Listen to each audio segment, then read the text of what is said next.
सभी को हिंदी से प्यार है परिवार की ओर से आप सभी का हार्दिक स्वागत है। आप में से अधिकांश लोग हिंदी से प्यार है से परिचित हैं, तो मैं उसके बारे में बात करके आपका समय नहीं लूंगा।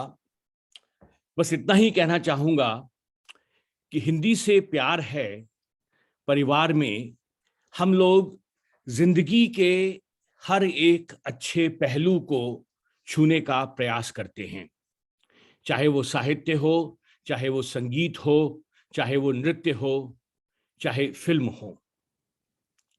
फिल्म हम सब जानते हैं हमारे जीवन का एक बहुत महत्वपूर्ण अंग बन गई है। हमारे आचार व्यवहार, हमारी भाषा सबको प्रभावित करती है। हिंदी से प्यार है में हमारा विचार है कि हम फिल्म के विविध आयामों पर एक नियमित श्रृंखला शुरू करें, और आज का ये कार्यक्रम उस श्रृंखला का पहला कार्यक्रम है।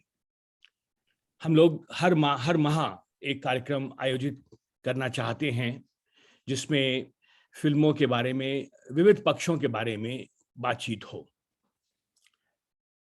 आज का कार्यक्रम, जैसा आप जानते हैं, हमने होली पर केंद्रित रखा है, और होली और फिल्मों का संबंध आप जानते ही हैं।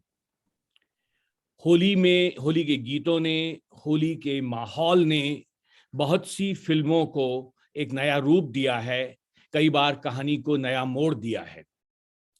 तो आज हम सब इन बातों पर चर्चा करेंगे, और इस चर्चा का सूत्र बांधने के लिए हमारे बीच में मुझे बहुत खुशी है कि हमारे बहुत वरिष्ठ साहित्यकार, और जिन्हें मैं अपना मित्र कहने में गर्व का अनुभव करता हूं, डॉक्टर हरीश नवल हमारे बीच में मौजूद हैं। डॉक्टर हरीश नवल जी ने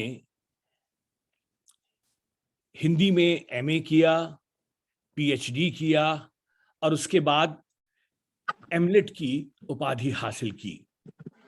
हिंदी नाटक में उनका शोध रहा, हिंदी रंगमंच पे उन्होंने पीएचडी की। 41 बरस उन्होंने दिल्ली यूनिवर्सिटी में पढ़ाया। तो कल्पना कीजिए कि 41 बरस पहले हम कितने बड़े थे। हम में से कुछ का जन्म भी नहीं हुआ था, शायद कुछ प्राइमरी स्कूल में पढ़ रहे थे। तो डॉक्टर नवल 41 बरस तक दिल्ली यूनिवर्सिटी में हिंदी पढ़ाने के बाद उन्होंने सेवानिवृत्त हुए वहाँ से। उनकी 30 से अधिक पुस्तकें निकल चुकी हैं, 9 अंतर्राष्ट्रीय और 14 राष्ट्रीय साहित्यिक पुरस्कार मिल चुके हैं, जिनमें सबसे महत्वपूर्ण पुरस्कार है युवा ज्ञानपीठ का, जो उन्हें तब मिला था जब वो युवा थे। दूरदर्शन के लिए उन्होंने सीरियल लिखे हैं, वीडियो फिल्म बनाई हैं। मैं पढ़ता जाऊं तो काफी समय उसी में निकल जाएगा, तो मैं अधिक समय न लेते हुए बस इतना ही कहना चाहूंगा। व्यंग में उनका विशेष हाथ रहा है, और मैं कहूंगा कि व्यंग के पुरोधा रहे हैं वो। जब व्यंग एक विधा के रूप में जाना भी नहीं जाता था, तब से उन्होंने लिखना शुरू किया। और एक छोटी सी घटना के साथ मैं उनको मंच सौंपना चाहूंगा। बात 2 बरस पहले की है। हमारे बेटे की शादी हुई थी, तो मैंने डॉक्टर नवल साहब को फोन किया इस समाचार को बांटने के लिए। और नवल सर का यही कहना था कि देखो अनूप, तुम अभी तक असुर थे, अब ससुर हो गए हो।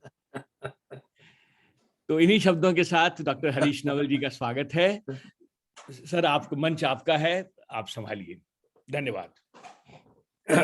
सभी मित्रों को मेरा प्यार भरा नमस्कार, प्रणाम करता हूं। और होली के पावन अवसर पर आपने ये कार्यक्रम रखा है, और होली का एक बड़ा अजीब सा नियम होता है। नियम तो नहीं होता, पर लोगों ने बना लिया है कि जिसके हाथ में जो होता है वो दूसरे के चेहरे पर वही लगा देता है, मल देता है। जिसके हाथ में कीचड़ है वो दूसरे के मस्तक पर कीचड़ मलता है, और जिसके हाथ में चंदन है वो दूसरे को चंदन प्रदान करता है। और मुझे बहुत संतोष है इस बात का कि अनूप भार्गव जैसे वो बच्चे की शादी के बाद क्या बने वो दूसरी बात है, किंतु उनके सुर कभी ढीले नहीं हुए। और वो सचमुच में उस सुर श्रेणी के हैं जिनको हम देवता कहते हैं। और मैं हमेशा उन्हें हिंदी का राजदूत कहता हूँ। हिंदी का विश्व राजदूत जो है वो अनूप भार्गव है।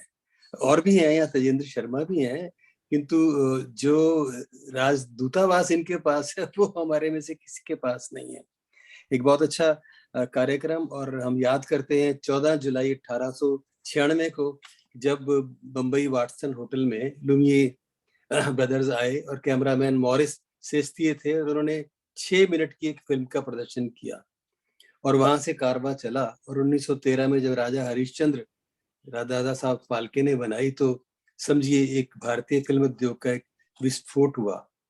और मैं ये बताना चाहूंगा कि पहली हिंदी फिल्म पत्रिका चित्रपट थी ऋषभ चरण जैन जिसके संपादक थे, जिनके लिए जैनेन्द्र जी ने कहा है कि मुझे लेखक ऋषभ चरण जैन ने बनाया। और फिर उसके बाद लव ट्रायंगल और वगैरह वगैरह। तो गोल्डन इरा जो हमारी थी उसके बारे में सभी लोग आज बताएंगे। यहाँ एक से एक फिल्म विशारद हमारे बीच में है। हमारे बीच में प्रीति गोविंदराज हैं, डॉक्टर तेजेंद्र शर्मा जी हैं, अविनाश त्रिपाठी हैं, इंद्रजीत सिंह हैं, डॉक्टर सागर हैं और रचना राठौर। अविनाश त्रिपाठी जी शायद जुड़ नहीं पाएंगे, पर हम फिर भी उनको पीठ पीछे उनका अभिनंदन करते हैं। जुड़ा हुआ हूं सर। देखिए जुड़े हुए हैं। अच्छा, जुड़ गए। अरे प्रणाम, दोबारा से प्रणाम। हाँ, देखिए एक ये जो हमारा फिल्म एक ऐसा मीडिया है जिसमें जो कुछ जहाँ है सब कुछ है। यानी आप कोई सी भी विधा ले लीजिए, कोई सी भी क्राफ्ट ले लीजिए, कोई सी कला, कोई सा विज्ञान, कोई ऐसा अछूता नहीं रहा जिसका प्रयोग फिल्म में ना होता हो। सिनेमा जो है एक ऐसी जादुई ताकत है जो मीडिया सम्राट के रूप में आज भी हमारे सामने है। इसके माध्यम से हमारी जो हिंदी है वो बम्बई की फिल्मों ने जिस तरह से पूरी दुनिया में प्रचारित प्रसारित की है वो किसी से छिपा नहीं। कभी वो काम तुलसीदास की के लेखन ने किया था, पर वो काम आज वो डायलॉग कर रहे हैं जो फिल्मों में लिखे जाते हैं। और आज हमारे बीच में ऐसे डायलॉग राइटर्स हैं, ऐसे गीत लेखक हैं जिनके गीत हम सब गुनगुनाते हैं। ये मैं अनूप भार्गव जी को इस बात के लिए साधुवाद देता हूँ कि उन्होंने एक बहुत अच्छे मौके पर एक बहुत अच्छा कार्यक्रम किया और रूस से, अमेरिका से, भारत से और कहाँ से सभी इन विशारदों को एकत्रित किया और आज हम उस पर एक प्यारी सी बातचीत करने जा रहे हैं। मैं सबसे पहले आपने मुझे सूत्रधार बनाया तो मैं कुछ कुछ सूत्र जो है बीच बीच में फिल्मों का भी देता जाऊंगा। देखिए एक सूत्र तो ये है जो ये 6 महीने पहले का है। अब मुझे मालूम नहीं क्या बात है कि हर 3 मिनट में एक फिल्म बनती है। अब मैं इसलिए कह रहा हूँ क्योंकि अब नेटफ्लिक्स भी आ गया है, अमेजन वाले ही बनाते हैं, बहुत लोग बनाने लगे हैं। तो अब हो सकता है कि एक दिन में कई फिल्में बनती हो। उसके बारे में हमारे बीच में तेजेंद्र जी हैं, अविनाश जी हैं, इंद्रजीत जी हैं, सागर जी हैं, ये लोग और बेहतर बता सकेंगे उन आंकड़ों को। देखिए हम सबसे पहले जो अपना कार्यक्रम है वो शुरू करेंगे। हमारे बीच में एक गीत मल्लिका है जो संगीत की विशारद भी हैं, प्रीति गोविंदराज जी, उनसे। और उससे पहले मैं बताना चाहूंगा कि कहाँ दुर्गेश नंदिनी कब वो फिल्म आई थी और उसमें जो मत मारो शाम पिचकारी और फिर सोनी सोनी अखियों वाले और उसके बाद जो रंग बसंती छा गया, होली आई रे। और जब नवरंग फिल्म आई और उसके बाद जब वो गाना कितना प्रसिद्ध हुआ, अरे जा रे नटखट न खोल मेरा घूंघट, वहां से लेकर के बीच में जब शोले में हम देखते हैं होली के दिन दिल खिल जाते हैं रंगों में, और उसके बाद की जो कहानी है, वो रंग बरसे भीगे चुनरिया और भी मारो भर पिचकारी। हाँ, बीच में एक और फिल्म ऐसी आई थी, मदर इंडिया, जो होली आई रे कन्हाई, रंग छलके सुना दे जरा बांसुरी। तो आज हमारे पास ऐसी धुन है और ऐसी एक गुणवंती है प्रीति गोविंदराज। मलयालम भाषी हैं और हिंदी की साहित्यकार है। अंग्रेजी में भी उनका योगदान है लेखन में, और अंतर्राष्ट्रीय कहानी लेखन में उनको पुरस्कार मिला है, प्रथम पुरस्कार। संस्मरण प्रतियोगिता में उन्हें अंतर्राष्ट्रीय पुरस्कार मिला है। नृत्य और गायन में भी दक्षता है, पेंटिंग भी करती हैं और जॉर्ज टाउन यूनियन अस्पताल में वो कैंसर सेंटर में कार्यरत हैं। तो यथा नाम तथा गुण प्रीति गोविंदराज जी आपके सामने अब देखिए कान्हा के ऊपर ही कुछ ना कुछ वो अवश्य आपके सामने गुनगुनाएंगी, क्योंकि कान्हा के बिना होली नहीं होती। तो अब आप और प्रीति गोविंदराज।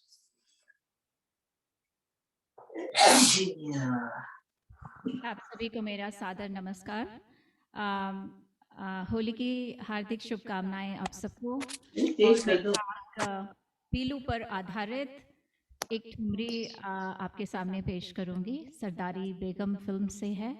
इसके संगीतकार हैं स्वर्गीय वनराज भाटिया जी और गीतकार हैं जावेद अख्तर और गायिका हैं आशा भोसले जी।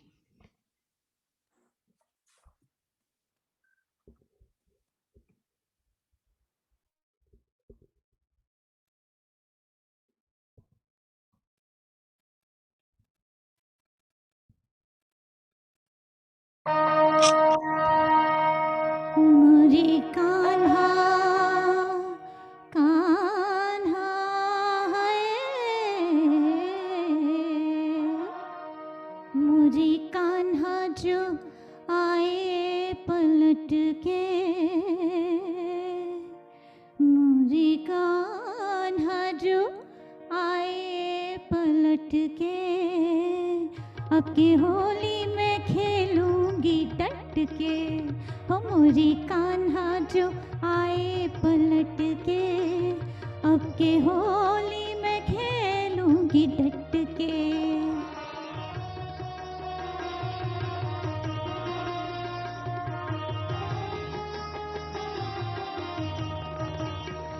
उनके पीछे मैं चुपके से जाके, उनके पीछे मैं चुपके से जाके, उनके पीछे मैं चुपके से जाके, ये गुलाल अपने तन पे लगा के, ये गुलाल अपने तन पे लगा के, रंग दूंगी उन्हें मैं लिपट के। हो रंग दूंगी उन्हें मैं लिपट के, अब के होली में खेलूंगी डट के। मुझे कान्हा मोरे कान्हा, मुझे कान्हा जो आए पलट के, अब के होली में खेलूंगी डट के।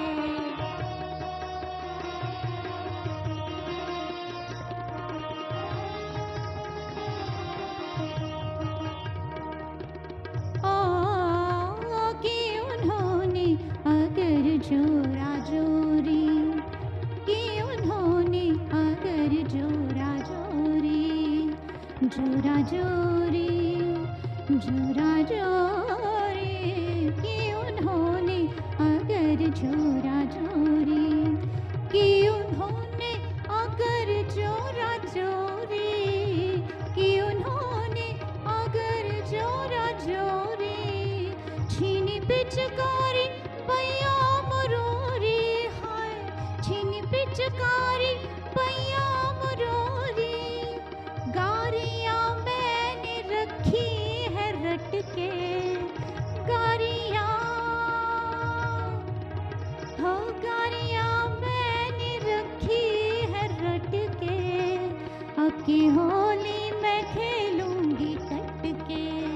मोरी कान्हा जो आए पलट के, अब की होली डट के, अब के होली में खेलूंगी डट के, अब के होली में खेलूंगी डट के, अब के होली में खेलूंगी डट के। धन्यवाद।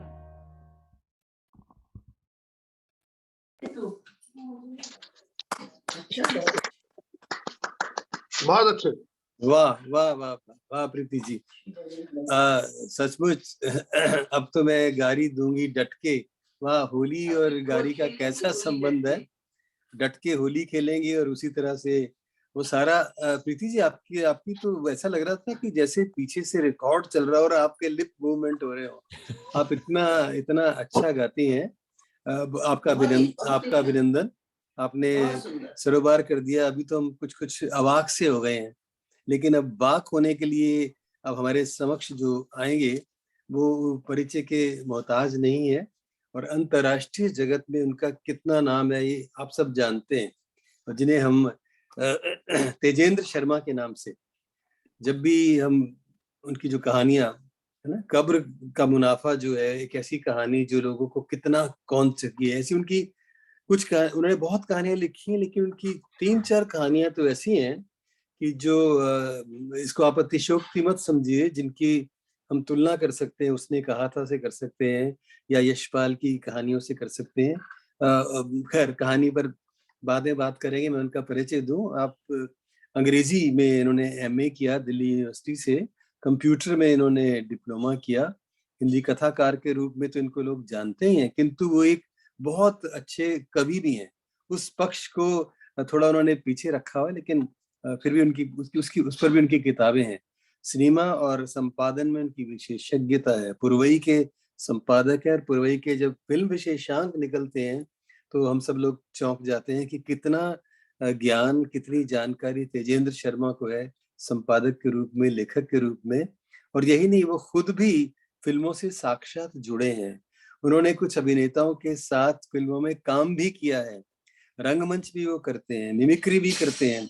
तो एक ऐसा व्यक्ति, उनकी 4 कहानियां पाठ्यक्रम में लगी, उनको भारत गौरव सम्मान मिला है। उन्हें मेंबर ऑफ ब्रिटिश एम्पायर, ये महारानी ने उनको ये उपाधि प्रदान की है, ये बहुत बड़ी बात है। केंद्रीय हिंदी संस्थान भारत ने उनको सम्मानित किया है। हरियाणा, मध्य प्रदेश, महाराष्ट्र की अकादमियों ने उनको सम्मानित किया है, और वो लंदन में कार्यरत हैं। और उनकी कहानी भी बेजोड़ होती है, और जिस शैली के साथ वो सुनाते हैं वो लोगों को मुग्ध कर देती है। जैसे अभी आपने प्रीति जी का गायन सुना और हम लोग मुग्ध हो गए। जब कहानी सुनाते हैं तेजेंद्र शर्मा, उसी मुग्धावस्था में हम पहुंच जाते हैं। तो लीजिए, तेजेंद्र शर्मा है, देखते हैं वो होली फिल्म, विशेष रूप से फिल्मों के बारे में हमें क्या बताने जा रहे हैं। स्वागत है श्री तेजेंद्र शर्मा जी। धन्यवाद हरीश भाई, बहुत बहुत शुक्रिया आपका। पहले एक छोटी सी बात बताऊंगा कि विंस्टन चर्चिल को किसी ने कहा कि आपको हमारे यहाँ आके बोलना है, तो उन्होंने कहा कितनी देर तक बोलना है? अगर 10 मिनट बोलना है तो मुझे 1 हफ्ते का टाइम चाहिए, अगर 20 मिनट बोलना है तो 2 हफ्ते का टाइम चाहिए, अगर कोई टाइम लिमिट नहीं है तो चलो अभी चलते हैं, मैं बहुत बोल लूंगा। तो मुझे आज सिर्फ 8 मिनट बोलना है। तो मैं शुरुआत करता हूं बिना किसी भूमिका के कि हिंदी सिनेमा में होली के गीतों का सफर ब्लैक एंड व्हाइट फिल्मों के जमाने से हो गया था, हालांकि बात रंगों की होती है। और 1940 की फिल्म औरत से लेकर 2019 की फिल्म वॉर तक कम से कम 40 बेहतरीन होली गीत अलग अलग फिल्मों में पिक्चराइज किए जा चुके हैं। हर गीतकार और संगीतकार ने, अब मुझे 3 दिन से फ्लू था, उठ के आया हूं तो गला थोड़ा फटा हुआ है, हर गीतकार और संगीतकार ने अपने अपने ढंग से होली के बारे में सोचा, लिखा और संगीत से सजाया। शकील बदायूनी ने तो कम से कम 4 बेहतरीन होली के गीत लिखे हैं जो फिल्म आन, मदर इंडिया, कोहिनूर और फूल और पत्थर में इस्तेमाल किए गए। हिंदी सिनेमा के पहले होली गीत से ये बात तय हो गई थी कि जब होली का जिक्र होगा तो नंदलाल, कृष्ण कन्हैया, ब्रिज और मथुरा का जिक्र साथ में रहेगा ही। जमुना तट श्याम खेले होरी, होली खेले नंदलाल बिरज में, होली खेले नंदलाला मत मारो श्याम पिचकारी, होली खेलत नंदलाल बिरज में, होली खेलत नंदलाल। ऐसे तमाम गीत हैं जो इस बात को रेखांकित करते हैं कि भगवान कृष्ण के बिना, मथुरा के बिना और ब्रिज के बिना होली की बातें नहीं हो सकती। 1953 में भारत की पहली जो टेक्निकलर फिल्म बनी आन, उसमें जो होली का गीत था वो इस मामले में बहुत महत्वपूर्ण था कि टेक्निकलर में रंग बहुत खूबसूरत उभर कर आए। और इस फिल्म में शकील बदायूनी ने होली के दिन सबकी बराबरी की जो सोच है कि इसमें ना कोई बड़ा है ना छोटा, अपने शब्दों में पिरोया है कि आज कोई राजा ना आज कोई रानी है, आज कोई राजा ना आज कोई रानी है, प्यार भरे जीवन की एक ही कहानी है, खेलो रंग हमारे संग आज दिन रंग रंगीला आया। यहाँ शकील बदायूनी ने अपनी सोच को पारंपरिक सोच से थोड़ा हटाते हुए फिल्म के थीम के हिसाब से शब्द रचे। नादिरा राजकुमारी है और दिलीप कुमार एक आम आदमी। उनकी होली में ये कहना आवश्यक हो जाता है कि ये घोषणा कर दी जाए कि आज होली के दिन इंसानों में कोई भेदभाव नहीं है। मगर वही शकील बदायूनी जब 1958 में मदर इंडिया के लिए होली गीत लिखते हैं तो उनके शब्द होते हैं, होली आई रे कन्हाई होली आई रे, होली आई रे कन्हाई रंग छलके सुना दे जरा बांसुरी। वो आगे कहते हैं कि छूटे ना रंग ऐसी रंग दे चुनरिया, धोबन ये धोए चाहे सारी उमरिया, हो मन को रंग देगा संवरिया। और अगली लाइन जो है वो प्रेम की अनुभूति की खूबसूरत लाइन है। वो कहते हैं, मोहे भाए ना हर जाई मोहे भाए ना, मोहे भाए ना हर जाई रंग हल्के सुना दे जरा बांसुरी। तो प्रेमिका ये नहीं चाहती कि उनके प्रेम का रंग उतर जाए, उसे हल्का रंग प्रेम का पसंद नहीं है, इसे उसे वो रंग पसंद है जो प्रेम एक बार चढ़े तो उसके बाद जिंदगी भर तक चले। कई दशकों तो होली का एक गीत ठीक वैसा ही लोकप्रिय रहा जैसा कि इसी फिल्म का विदाई गीत था। छोड़ बाबुल का घर मोहे पी के नगर आज जाना पड़ा, हर दुल्हन की विदाई के समय यही गीत बैंड वालों का प्रिय गीत था। 1959 की फिल्म नवरंग का होली गीत शायद सबसे अद्भुत कहा जा सकता है क्योंकि इस गीत की पिक्चराइजेशन बिल्कुल हटकर है। वी शांताराम ने अपनी नायिका संध्या से इस गीत पर विलक्षण नृत्य करवाया। भरत व्यास लिखित इस गीत की धुन सी रामचंद्र ने बनाई और गाया इसे आशा भोसले और महेंद्र कपूर ने। संध्या का मेकअप कुछ ऐसा किया गया था कि एक तरफ से तो वो नारी लगती है और दूसरी तरफ से पलटते ही पुरुष लगने लगती है। टेक्निकलर में रंगों का अद्भुत दृश्य बना देते हैं। इस गीत में बाकायदा प्रेमी और प्रेमिका के बीच वार्तालाप होता है। अरे जा रे हट नटकट ना छू रे मेरा घूंघट, पलट के दूंगी आज तुझे गाली रे। अब होली और गाली के बारे में अभी गीत में भी सुना और हरीश भाई ने भी बताया। पलट के दूंगी आज तुझे गाली रे, मुझे समझो ना तुम भोली भाली रे। और प्रेमी कहता है, आया होली का त्योहार उड़े रंग की बौछार, तू है नार नखरेदार मतवाली रे, आज मीठी लगे है तेरी गाली रे। 1961 से 1980 के बीच कुछ बेहतरीन होली गीत हिंदी सिनेमा में दिखाई देते हैं। गोदान 1963, गाइड 1965, फूल और पत्थर 1966, कटी पतंग मस्ताना और पराया धन 1970, फागुन 1973, आपकी कसम 1974, जख्मी और शोले 1975 में, अनजान, शैलेंद्र, शकील बदायूनी, गौहर कानपुरी, आनंद बख्शी आदि ने गीतों को, होली गीतों को शब्दों में पिरोया है। फिल्म गाइड में शैलेंद्र ने बहुत ही सेंसिटिव शब्दों में रोजी, वहीदा रहमान के दिल की भावनाओं को चित्रित किया है। आई होली आई सब रंग लाई, बिन तेरे होली भी न भाए, भर पिचकारी सखियों ने मारी, भीगी मोरी सारी, तन बदन मरा कांपे थर थर, पिया तो से नैना लागे रे। वहीं जख्मी में गौहर कानपुरी अपने गीत के माध्यम से सुनील दत्त के पूरे चरित्र को समेट लेते हैं। और शोले में आनंद बख्शी होली की विशेषता अपने शब्दों में ऐसे पिरोते हैं कि होली के दिन दिल खिल जाते हैं, रंगों में रंग मिल जाते हैं, गिले शिकवे भूल के दोस्तों दुश्मन भी गले मिल जाते हैं। तो होली के बारे में कहते हैं कि होली रे होली, होली होली सो होली, अब खेलो होली। एक सेकंड होल्ड करिएगा।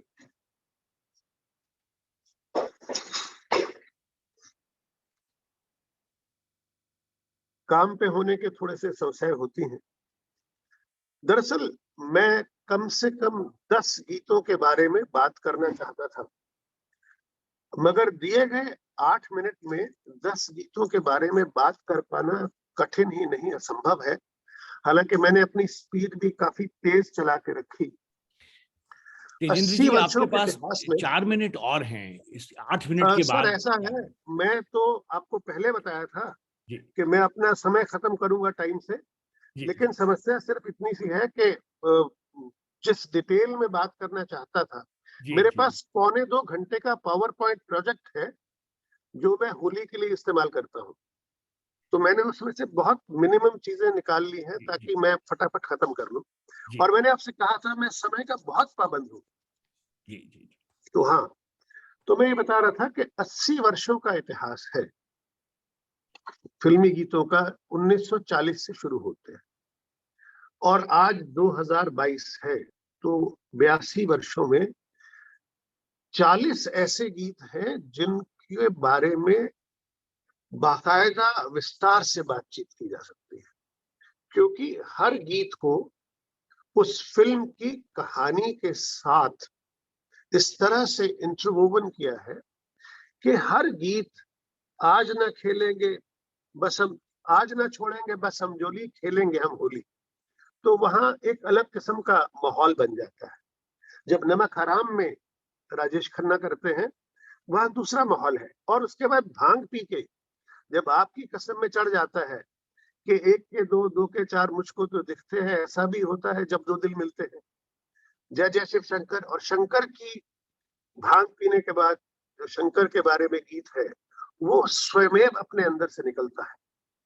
लेकिन 1981 की फिल्म सिलसिला में अमिताभ बच्चन का जो गीत है, रंग बरसे भीगे चुनर वाली, रंग बरसे, उसकी बात किए बिना बातचीत पूरी नहीं हो पाएगी।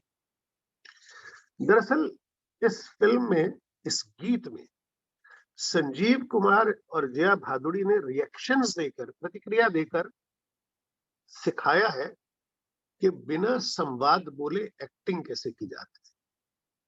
बलराज साहनी हमेशा कहा करते थे कि एक्टिंग संवाद अदायगी नहीं है, रिएक्शन देना एक्टिंग है।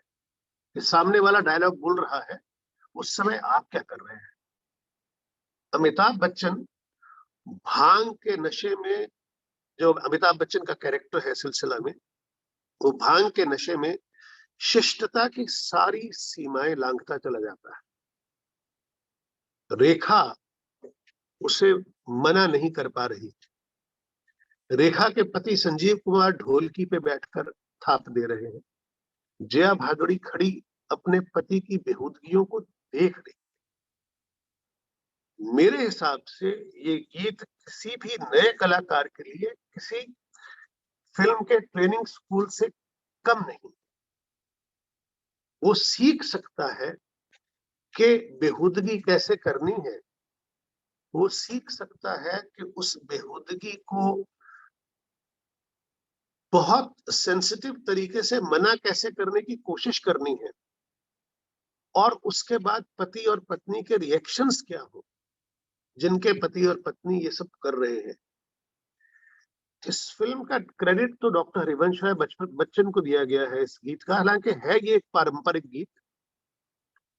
इस गीत की एक खासियत ये है कि इस गीत में मजे तो गोरी का यार लेता है, और जो बलम है वो तरसता रहता है। तो राज कपूर से दरअसल किसी ने एक बार पूछा था कि राज साहब, आपके जमाने के संगीत का और आज के संगीत का क्या फर्क है। ये बात शायद 1982 की। राज कपूर ने आंखें बंद करके सोचते हुए कहा, भाई पहले जब गीत बजता था तो सिर हिलता था, आजकल पांव हिलते हैं। तो ये फिल्मी गीतों के साथ हुआ है कि गीतों में से कर्णप्रियता कम हुई है, गीतों में से संवेदनशीलता कम हुई है, गीतों में से गहराई कम हुई है, और गीतों में बीट बढ़ गई, एक ताल बढ़ गई है कि जिससे लोग उस गीत पर नृत्य कर सके। और ये केवल अन्य गीतों के साथ नहीं हुआ, ये होली के गीतों के साथ भी हुआ है। और जब आप 2001 से 2020 के बीच के होली गीतों को सुनते हैं, जैसे वॉर में ऋतिक रोशन और टाइगर श्रॉफ, उसमें जो निर्देशक है, नृत्य निर्देशक, वो मूवमेंट्स पे ज्यादा जोर देते हैं, शब्दों पे कोई मेहनत नहीं है। और होली के अंदर किस तरह से बदलाव आ गया है कि होली आई रे कन्हाई से लेके जब आज अक्षय कुमार अपनी फिल्म में कहते हैं, और जब वो गाना अनु मलिक खुद गाते हैं, और वो गाना क्या है, do me A favour let's play Holi, रंगों में है प्यार की बोली, do me A favour let's play Holi. अब समीर साहब से हम और क्या अपेक्षा करें। अब ये गीत हो गए हैं, अनु मलिक ऐसी धुन बनाते हैं, समीर ऐसे शब्द लिखते हैं, और हम ये सोचते रह जाते हैं कि हमें तो हल्के रंग तक पसंद नहीं थे। हमारे गीतकार तो कहा करते थे कि मोहे भाए ना हर जाई, मोहे भाए ना, मोहे भाए ना हर जाई, रंग हल्के सुना दे जरा बांसुरी। फिर ये अचानक होली के गीतों को क्या हो गया है, अब होली के गीत भी डू मी ए फेवर बन गए हैं। तो ये होली के गीतों की बिल्कुल छोटी सी एक खिड़की मैंने आपके लिए बनाई, जिससे आपको ये पता चले कि 82 सालों में होली में कैसे कैसे गीत बने। वैसे तो ऐसे गीत हैं फागुन जैसे, जो एक होली की वजह से, एक साड़ी पे रंग डालने की वजह से कैसे रिश्ते पूरी तरह से बदल जाते हैं। वहीदा रहमान और धर्मेंद्र, बहुत सारी बातें हैं होली के गीतों पे कहने के लिए, मगर इतने थोड़े समय में मैं जो कह सकता था मैंने आप तक पहुंचाने की कोशिश की है। मुझे उम्मीद है कि मेरा ये प्रयास आपको पसंद आया होगा, और मैं आपसे विदा लेता हूँ।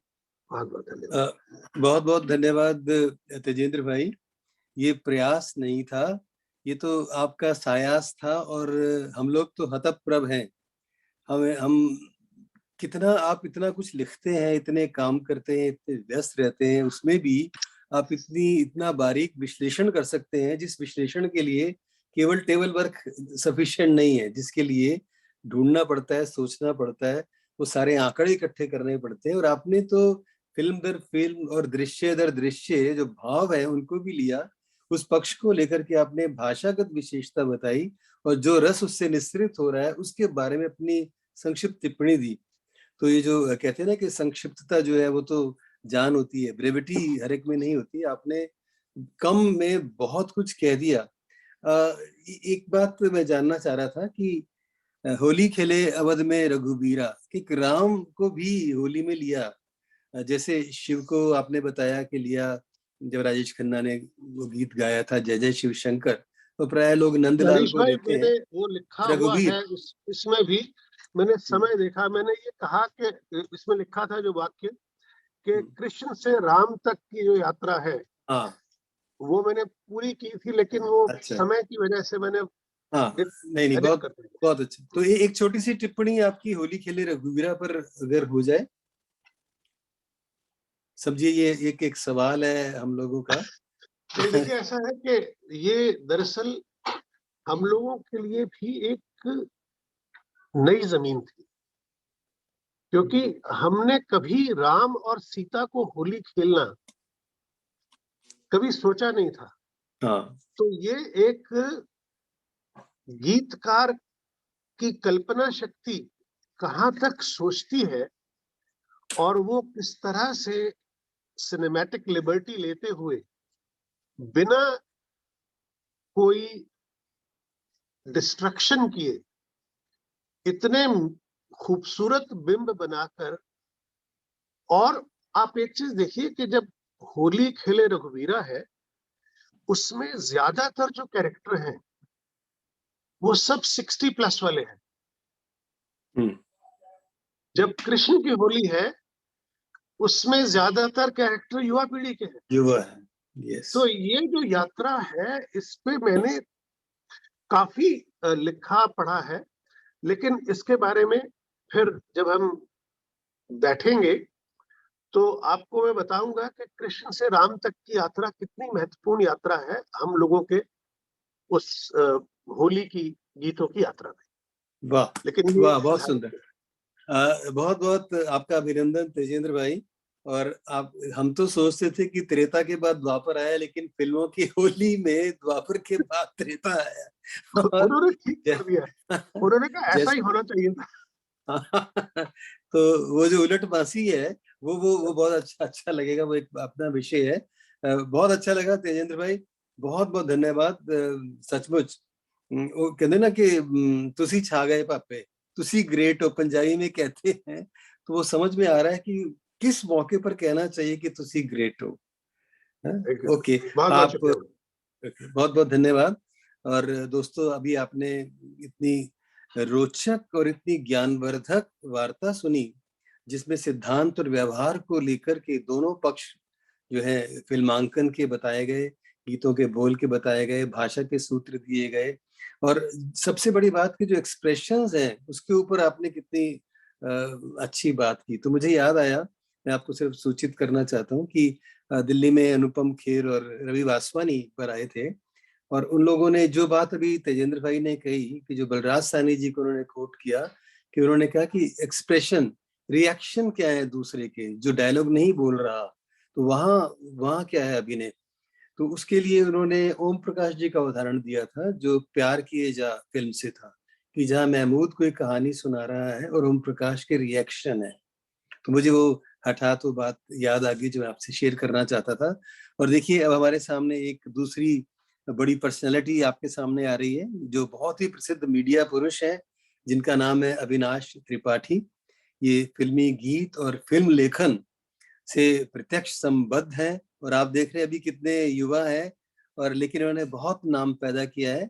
ये एमआईटी विश्वविद्यालय में सिनेमैटिक, इसके भी प्रोफेसर रहे, सिनेमा इन्होंने पढ़ाया, और ईस्ट कट और ब्लैक एंजल इसके पटकथा लेखक भी रहे। इनके गीत जो हैं वो कृष्णमूर्ति, शान, कविता सेठ, ऐसे बड़े बड़े जो गायक गायिका हैं वो गा चुके हैं। और एक बात जो आपको बड़ा आश्चर्य होगा, और आप इनको गौर से देखिए और मेरी बात सुनिए, कि इन्होंने 700 से अधिक लघु फिल्मों का निर्देशन किया है, 700 से अधिक। और ये institute of art, culture and cinema festival के फाउंडर हैं। जयपुर में भी रहते हैं, मुंबई में भी रहते हैं, और लोगों के दिलों में रहते हैं। तो अविनाश त्रिपाठी जी, आप तो बिल्कुल प्रत्यक्ष जुड़े हुए हैं फिल्म लेखन से, फिल्मों से। तो देखते हैं आप हमें किस ओर ले चलते हैं, कहाँ, फिल्मों की तरफ, होली की तरफ, या जो भी जैसा आप हमको बताएंगे, हम सुनने को आतुर हैं। स्वागत है आपका अविनाश जी। पहले तो बहुत बहुत आभार हरीश सर आपका, अनूप सर आपका, कि आपने मुझे ये मौका दिया। आज सिर्फ मेरे लिए मुश्किल ये रही है कि पिछले 3-4 दिन से मेरी तबीयत ठीक नहीं थी, और मैं कल ही अभी हॉस्पिटल से डिस्चार्ज हुआ। और शुरुआत में तो मुझे लग रहा था शायद मैं आपसे रूबरू नहीं हो पाऊंगा, लेकिन फिर एक आपका कमिटमेंट होता है, तो मैं कुछ मिनट जरूर अपनी बात कहने की कोशिश करूंगा। और दो समस्याएं मुझे लग रहा है कि अभी जो एकदम मुझे सामने दिख रही हैं। एक तो ये कि आप सिनेमा जैसे सब्जेक्ट पर, विषय पर अगर आप बात करने की कुछ कोशिश कर रहे हो, और आपके जस्ट पहले पूर्व में तेजेंद्र शर्मा जी जैसे वक्ता अगर हो, और उसके बाद आपको कुछ बोलने का मौका दिया जाए, तो ये लगभग वैसा ही होता है जैसे सचिन तेंदुलकर को या विराट कोहली को बैटिंग करने के बाद वेंकटेश प्रसाद या बुमराह को बैटिंग करने का मौका दे दिया जाए। तो मेरे लिए वो मुश्किल है। या मैं अगर उसको पॉलिटिकल सटायर के तरीके से कहूँ कि मोदी के बाद अगर राहुल जी को बोलने का मौका दिया जाए तो थोड़ा मुश्किल हो जाती है। नहीं, ये उदाहरण ठीक नहीं है। पहले उदाहरण ठीक थे, और वेंकटेश भी सेंचुरी मार सकते हैं, ऐसी बात नहीं है भाई। जी, फिर भी कोशिश करता हूँ। और मुझे लगता है तेजेंद्र शर्मा सर बहुत विख्यात लेखक हैं, और सिनेमा के बारे में जबरदस्त जानकारी उनके पास है। और उसके साथ साथ मुझे लगता है कि कुछ हद तक ये टेलीपैथी भी शायद जानते हैं, क्योंकि बहुत सारी बातें, बहुत सारे गीतों का जो जिक्र मैं शायद अपनी ये चर्चा में करना चाह रहा था, वो लगभग उन सारे गीतों का जिक्र सर ने पहले ही कर दिया, और उनके बारे में, उनका जो पस मंजर है, उसका जो बैकग्राउंड है, उसकी जो पृष्ठभूमि है, उसकी भी उन्होंने चर्चा की, तो बहुत कुछ शेष नहीं रह गया। फिर भी मैं कुछ बातों से बहुत विनम्रता से डिफर होते हुए मैं कहना चाहूंगा, और शुरुआत में करूंगा जिस गीत का विशेष रूप से जिक्र शर्मा सर ने कहा, वो सिलसिला का वो मशहूर गीत, जो मेरे ख्याल से लगता है कि हिंदी सिनेमा में जब भी होली की हम बात करते हैं, होली की चर्चा होती है, तो सबसे पहले जो गीत हमारे दिल दिमाग में आता है, या जिसको सुनने के लिए हम सबसे ज्यादा आतुर होते हैं, वो रंग बरसे गीत है। मुझे लगता है कि इसका सबसे अच्छा इस्तेमाल, अगर हिंदुस्तानी सिनेमा में कुछ गीतों का इस्तेमाल सिनेमा की कहानी को ज्यादा मजबूत करने के लिए, या कहानी में सही समय पर एक सही ट्विस्ट लाने के लिए, या बहुत सारे शब्दों को हम सीमित करके, बहुत सारे जो डायलॉग की गुंजाइश होती है उसको हम कम करके सिर्फ एक गीत में उस पूरी संरचना को पेश कर दिया जाए, अगर इसका एक बेहतरीन उदाहरण है तो शायद रंग बरसे। अगर इस कहानी की, इस सिलसिला कहानी का जिक्र हो रहा है जिसमें ये गीत है, अगर उसको हम देखें तो जस्ट इस गाने के पहले अगर आप देखें तो दोनों ही कपल अपने अपने रिलेशन की बात करते हैं, और अमिताभ बच्चन संजीव कुमार से बात करते हैं, रेखा जया बच्चन से बात करती हैं, और दोनों कहीं अपने अधूरे इश्क की बात कर रहे हैं, और उनकी वहां पे मुलाकात होती है, और उसके जस्ट बाद ये गीत होता है।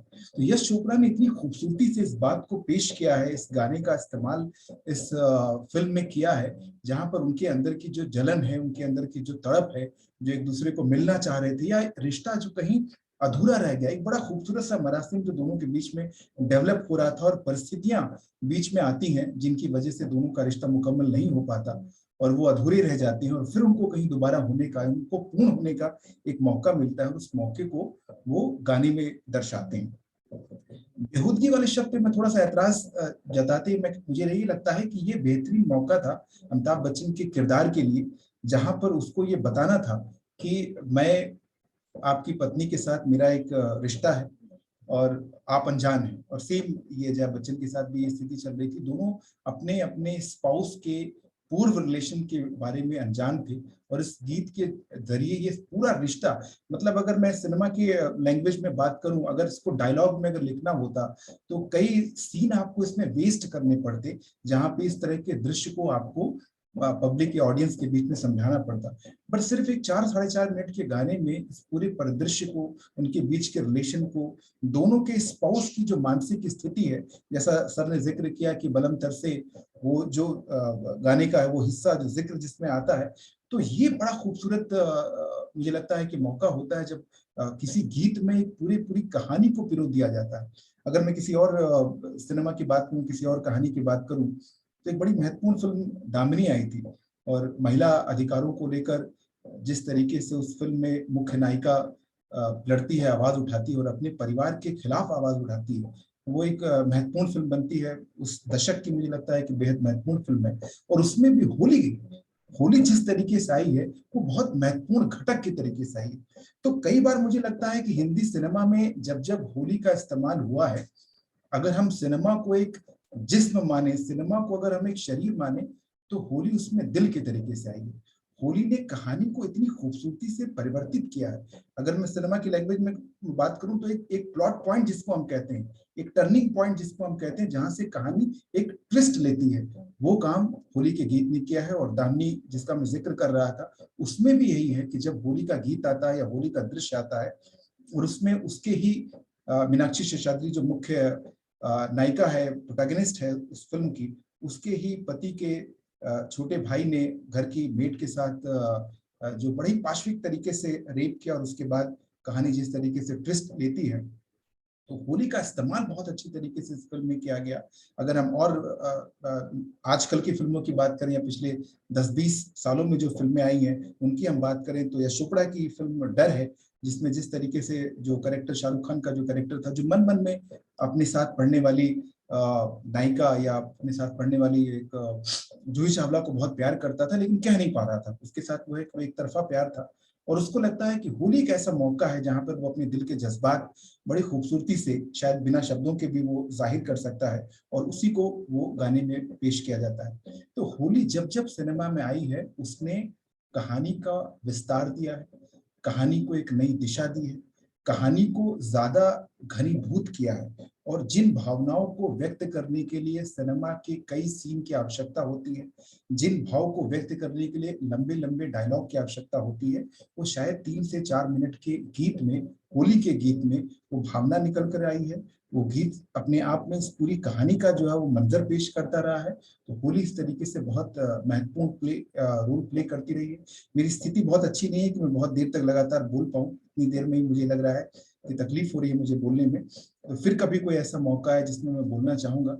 आज मुझे लगता है कि तेजिंदर सर ने वैसे भी बहुत बड़ा जो स्पेक्ट्रम है हिंदी सिनेमा में होली और होली के जो गीत हैं वो किस तरीके से पेश होते रहे पिछले 70-80 सालों में, और अलग अलग मौकों पे किस तरीके से चेंज आता रहा। जिस तरीके से उन्होंने बताया कि लास्ट में आते आते लेट्स प्ले होली, और हमने किस तरीके के शब्दों का इस्तेमाल भारतीय सिनेमा में करना शुरू कर दिया, तो शायद जो आजकल की पीढ़ी है उसकी जो बातचीत की जो शैली है वो भी कहीं गीतों में उभर के आ रही है। और पुरानी जो शाश्वत परंपरा थी हमारी, चाहे वो बातचीत में हमारी थी या हमारे गीतों में दिखती थी, वो शायद अब आजकल के गीतों में नहीं दिखती है।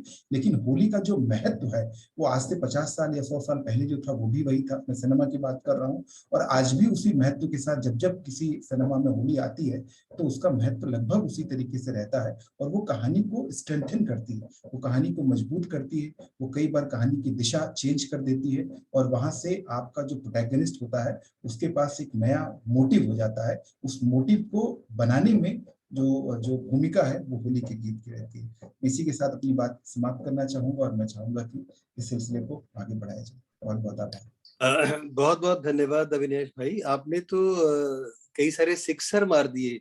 आपने, ऐसा नहीं है, अभी तो आप स्वस्थ नहीं है तब भी आप इतना अच्छा बोले, और जो बात आपने उठाई है कहानी में टर्निंग पॉइंट की, या उस मनोवैज्ञानिक क्षण की कि जब कहानी विस्तार पाती है, और वहाँ होली का क्या महत्व है, इसको आपने बहुत अच्छे ढंग से समझाया।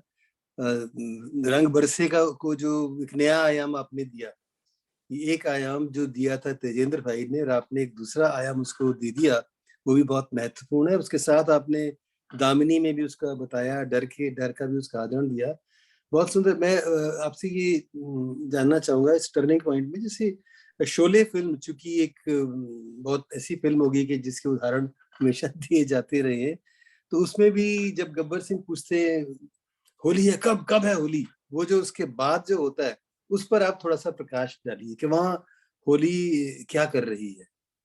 हाँ, बहुत अच्छा। आपने एक तो सवाल बड़ा खूबसूरत आपका है, क्योंकि 2-3 गानों के जिक्र के बिना होली और भारतीय सिनेमा हमेशा अधूरा रहता है। शोले मैं मिस कर गया, और स्वास्थ्य की वजह से। देखिए, मुझे लगता है कि बड़ा अच्छा कंट्रास्ट यूज किया है इसमें। अगेन रमेश अप्पी के मैं बड़ी दाद देना चाहूंगा, क्योंकि एक तरफ जब ये गाना चल रहा है तो दो इंसान एक दूसरे के प्रति करीब होने की कोशिश कर रहे हैं, एक दूसरे के इश्क में गिरफ्तार होने की कोशिश कर रहे हैं। एक तरफ ये दृश्य चल रहा है, दूसरी तरफ उस गांव के ऊपर क्रोधित होकर गब्बर सिंह अटैक करने की कोशिश कर रहा है। और ये अगर आप उस गाने को देखें तो साथ साथ पैरेलल शॉट चल रहे हैं। यहाँ पे एक तरफ जो है वो गाना चल रहा है, और गाने में मैं एक और चीज जो मैंने बड़ी महत्वपूर्ण नोटिस की है, अगर आप उस पूरे जो रामगढ़ गांव है उस गांव को अगर आप देखें तो उसमें अलग अलग कास्ट के लोग रहा करते हैं, जिसमें छोटी कास्ट के लोग भी हैं, अपर कास्ट के लोग भी हैं, मुस्लिम भी हैं, और दूसरे लोग हैं। लेकिन जब ये होली का ये गाना फिल्मांकित किया जाता है उसमें सारे ही लोग एक दूसरे के साथ खड़े होकर और उस गीत को एंजॉय करते रहते हैं। तो ये जो कास्ट बैरियर तोड़ने का काम कई बार होली सिनेमा में करती है, और स्पेशली मैं इस गाने का जिक्र करूँ, इस पूरे गाने का आप देखिए बार बार गाने का जो स्थाई आता है वो ये है कि होली के दिल मिल जाते हैं, रंगों में रंग खिल जाते हैं। तो जिस तरीके से आपस में कास्ट बैरियर को तोड़ते हुए हम एक दूसरे के करीब आते हैं, और साथ साथ में एक पैरेलल जो आपकी कहानी चल रही है, गब्बर सिंह इसी समय पर जो अटैक करने की कोशिश कर रहा है, तो कंट्रास्ट भी किस तरीके से होली पैदा करती है। होली में सिर्फ प्यार नहीं, उसका में कंट्रास्ट की भी एक संभावना है। उस संभावना को भी रमेश सिप्पी ने तलाश करते हुए शोले में पेश किया था। तो वो होली के जो विविध रंग जिनकी हम बात कर रहे हैं उनमें से एक रंग ये गाना भी है। जी बहुत सुंदर अविनाश भाई, बताइए अब मैंने तो अपनी तरफ से बड़ी जबरदस्त बॉलिंग की थी, पर आपने कितना कितना घुमा दिया, बिल्कुल स्टेडियम के पार हो गया। बहुत बहुत धन्यवाद अविनाश भाई। हम आपके शीघ्र पूर्ण स्वस्थ होने की कामना करते हैं, और ये हम सब लोगों की आशा है कि आप फिल्म के आकाश में एक चमकते सितारे की भांति हमेशा ऐसी अच्छा अच्छा लिखते रहें, अच्छा अच्छा बताते रहें और अच्छा अच्छा पढ़ाते रहें। और यहाँ फिर जब आपको बुलाएं तो आप अवश्य पधारिएगा, यदि अनूप भाई मेरे साथ हो तो, क्योंकि अनूप जी के बिना कुछ नहीं होता ना, आपको मालूम ही है। और देखिए, अब हम थोड़ा सा रंग बदलने की कोशिश कर रहे हैं कि अभी आपने 2 वक्तव्य सुने, और वो वक्तव्य नहीं थे, एक वो शोध था, थीसिस थे, जिसमें होली के महत्व को लेकर के और होली कितना काम कर रही है कहानी को विस्तार कर देने में, भावों के नियंत्रण में, और जिस ढंग से सीन बन रहा है, उस दृश्य का अंकन हो रहा है, इन सब में कैसे कैमरा काम कर रहा है, और इत्यादि इत्यादि, कि कहाँ वो सांप्रदायिक सद्भाव की होली बन रही है, कहाँ वो आक्रमण की तैयारी की होली बन रही है। ये सारी बातें बहुत महत्वपूर्ण पता चली हैं। तो अब हम थोड़ा सा आगे चलते हैं, और हमारे बीच में है रचना राठौर। रचना राठौर जी आएंगी, और ये माहिया विशेषज्ञ हैं।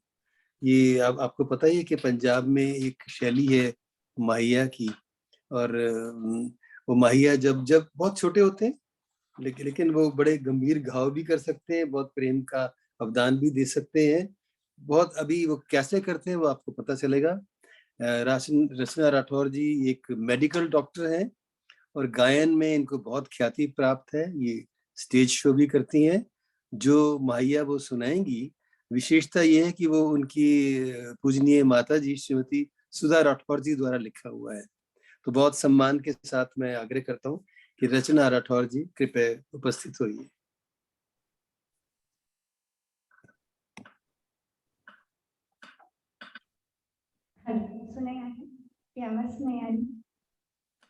हाँ जी, आवाज आ रही, थोड़ा ऊंचा बोलिएगा। और अनूप भाई, आप, हाँ जी, बस हमें फेड आउट कर दीजिए सर। हाँ, आप सब लोग मुझे सुन पा रहे हैं? हाँ जी, बहुत अच्छी आवाज आ रही है आपकी जी।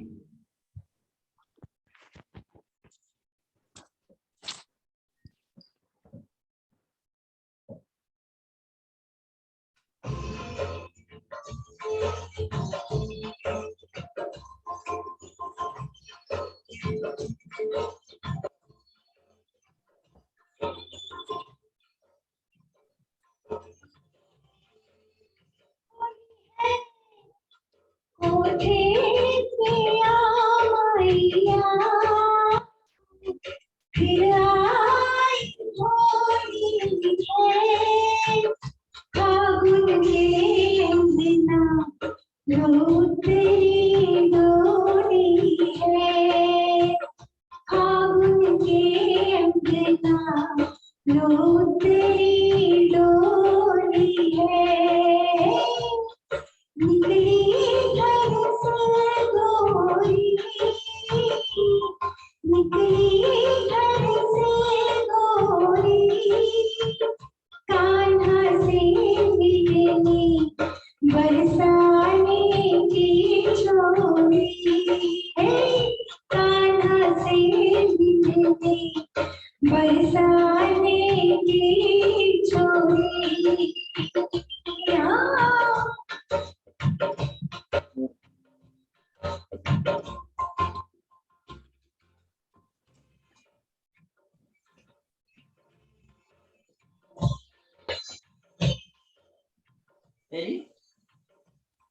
क्या हो गया? रचना, इसको अगर बिना माइक के गाएं तो कोशिश करो। रचना इधर ही रहती है? हम लोग तो सब झूमने लगे हैं। बहुत प्यारे माहिया हैं। हाँ,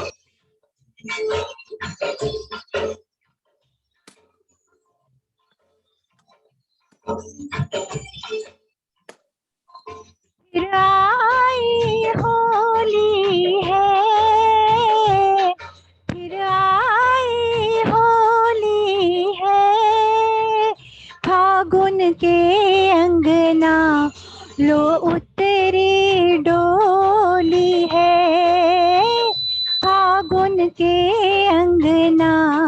लो उतरी डोली है, निकली घर से गोरी,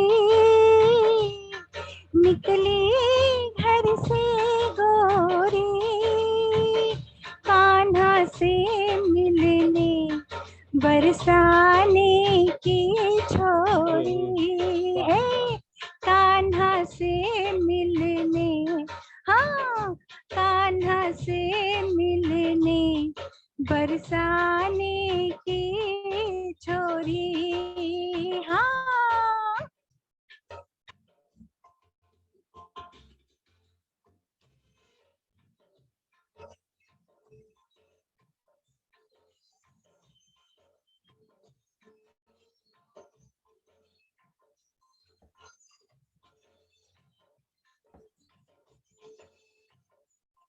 मुख लाल गुलाल हुआ,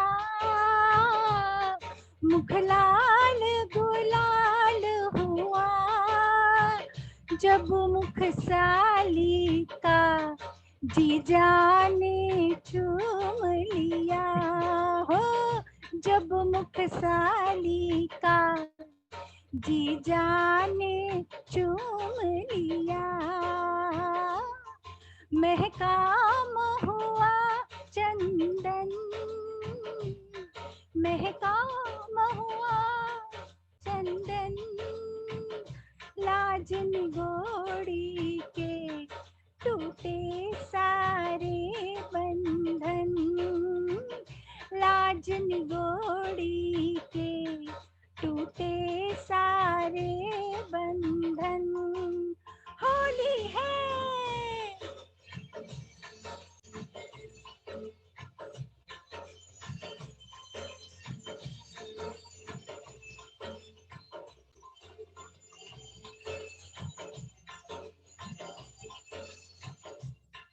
पीका है ठंडाई,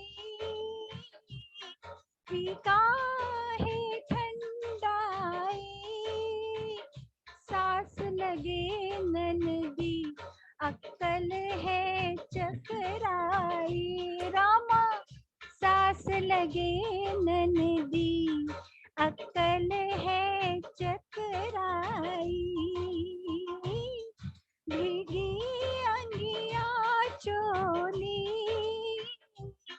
भीगी अंगिया चोली, चूनर सर की तो नियत सबकी डोली, चूनर सर की तो नियत सबकी डोली, हाँ।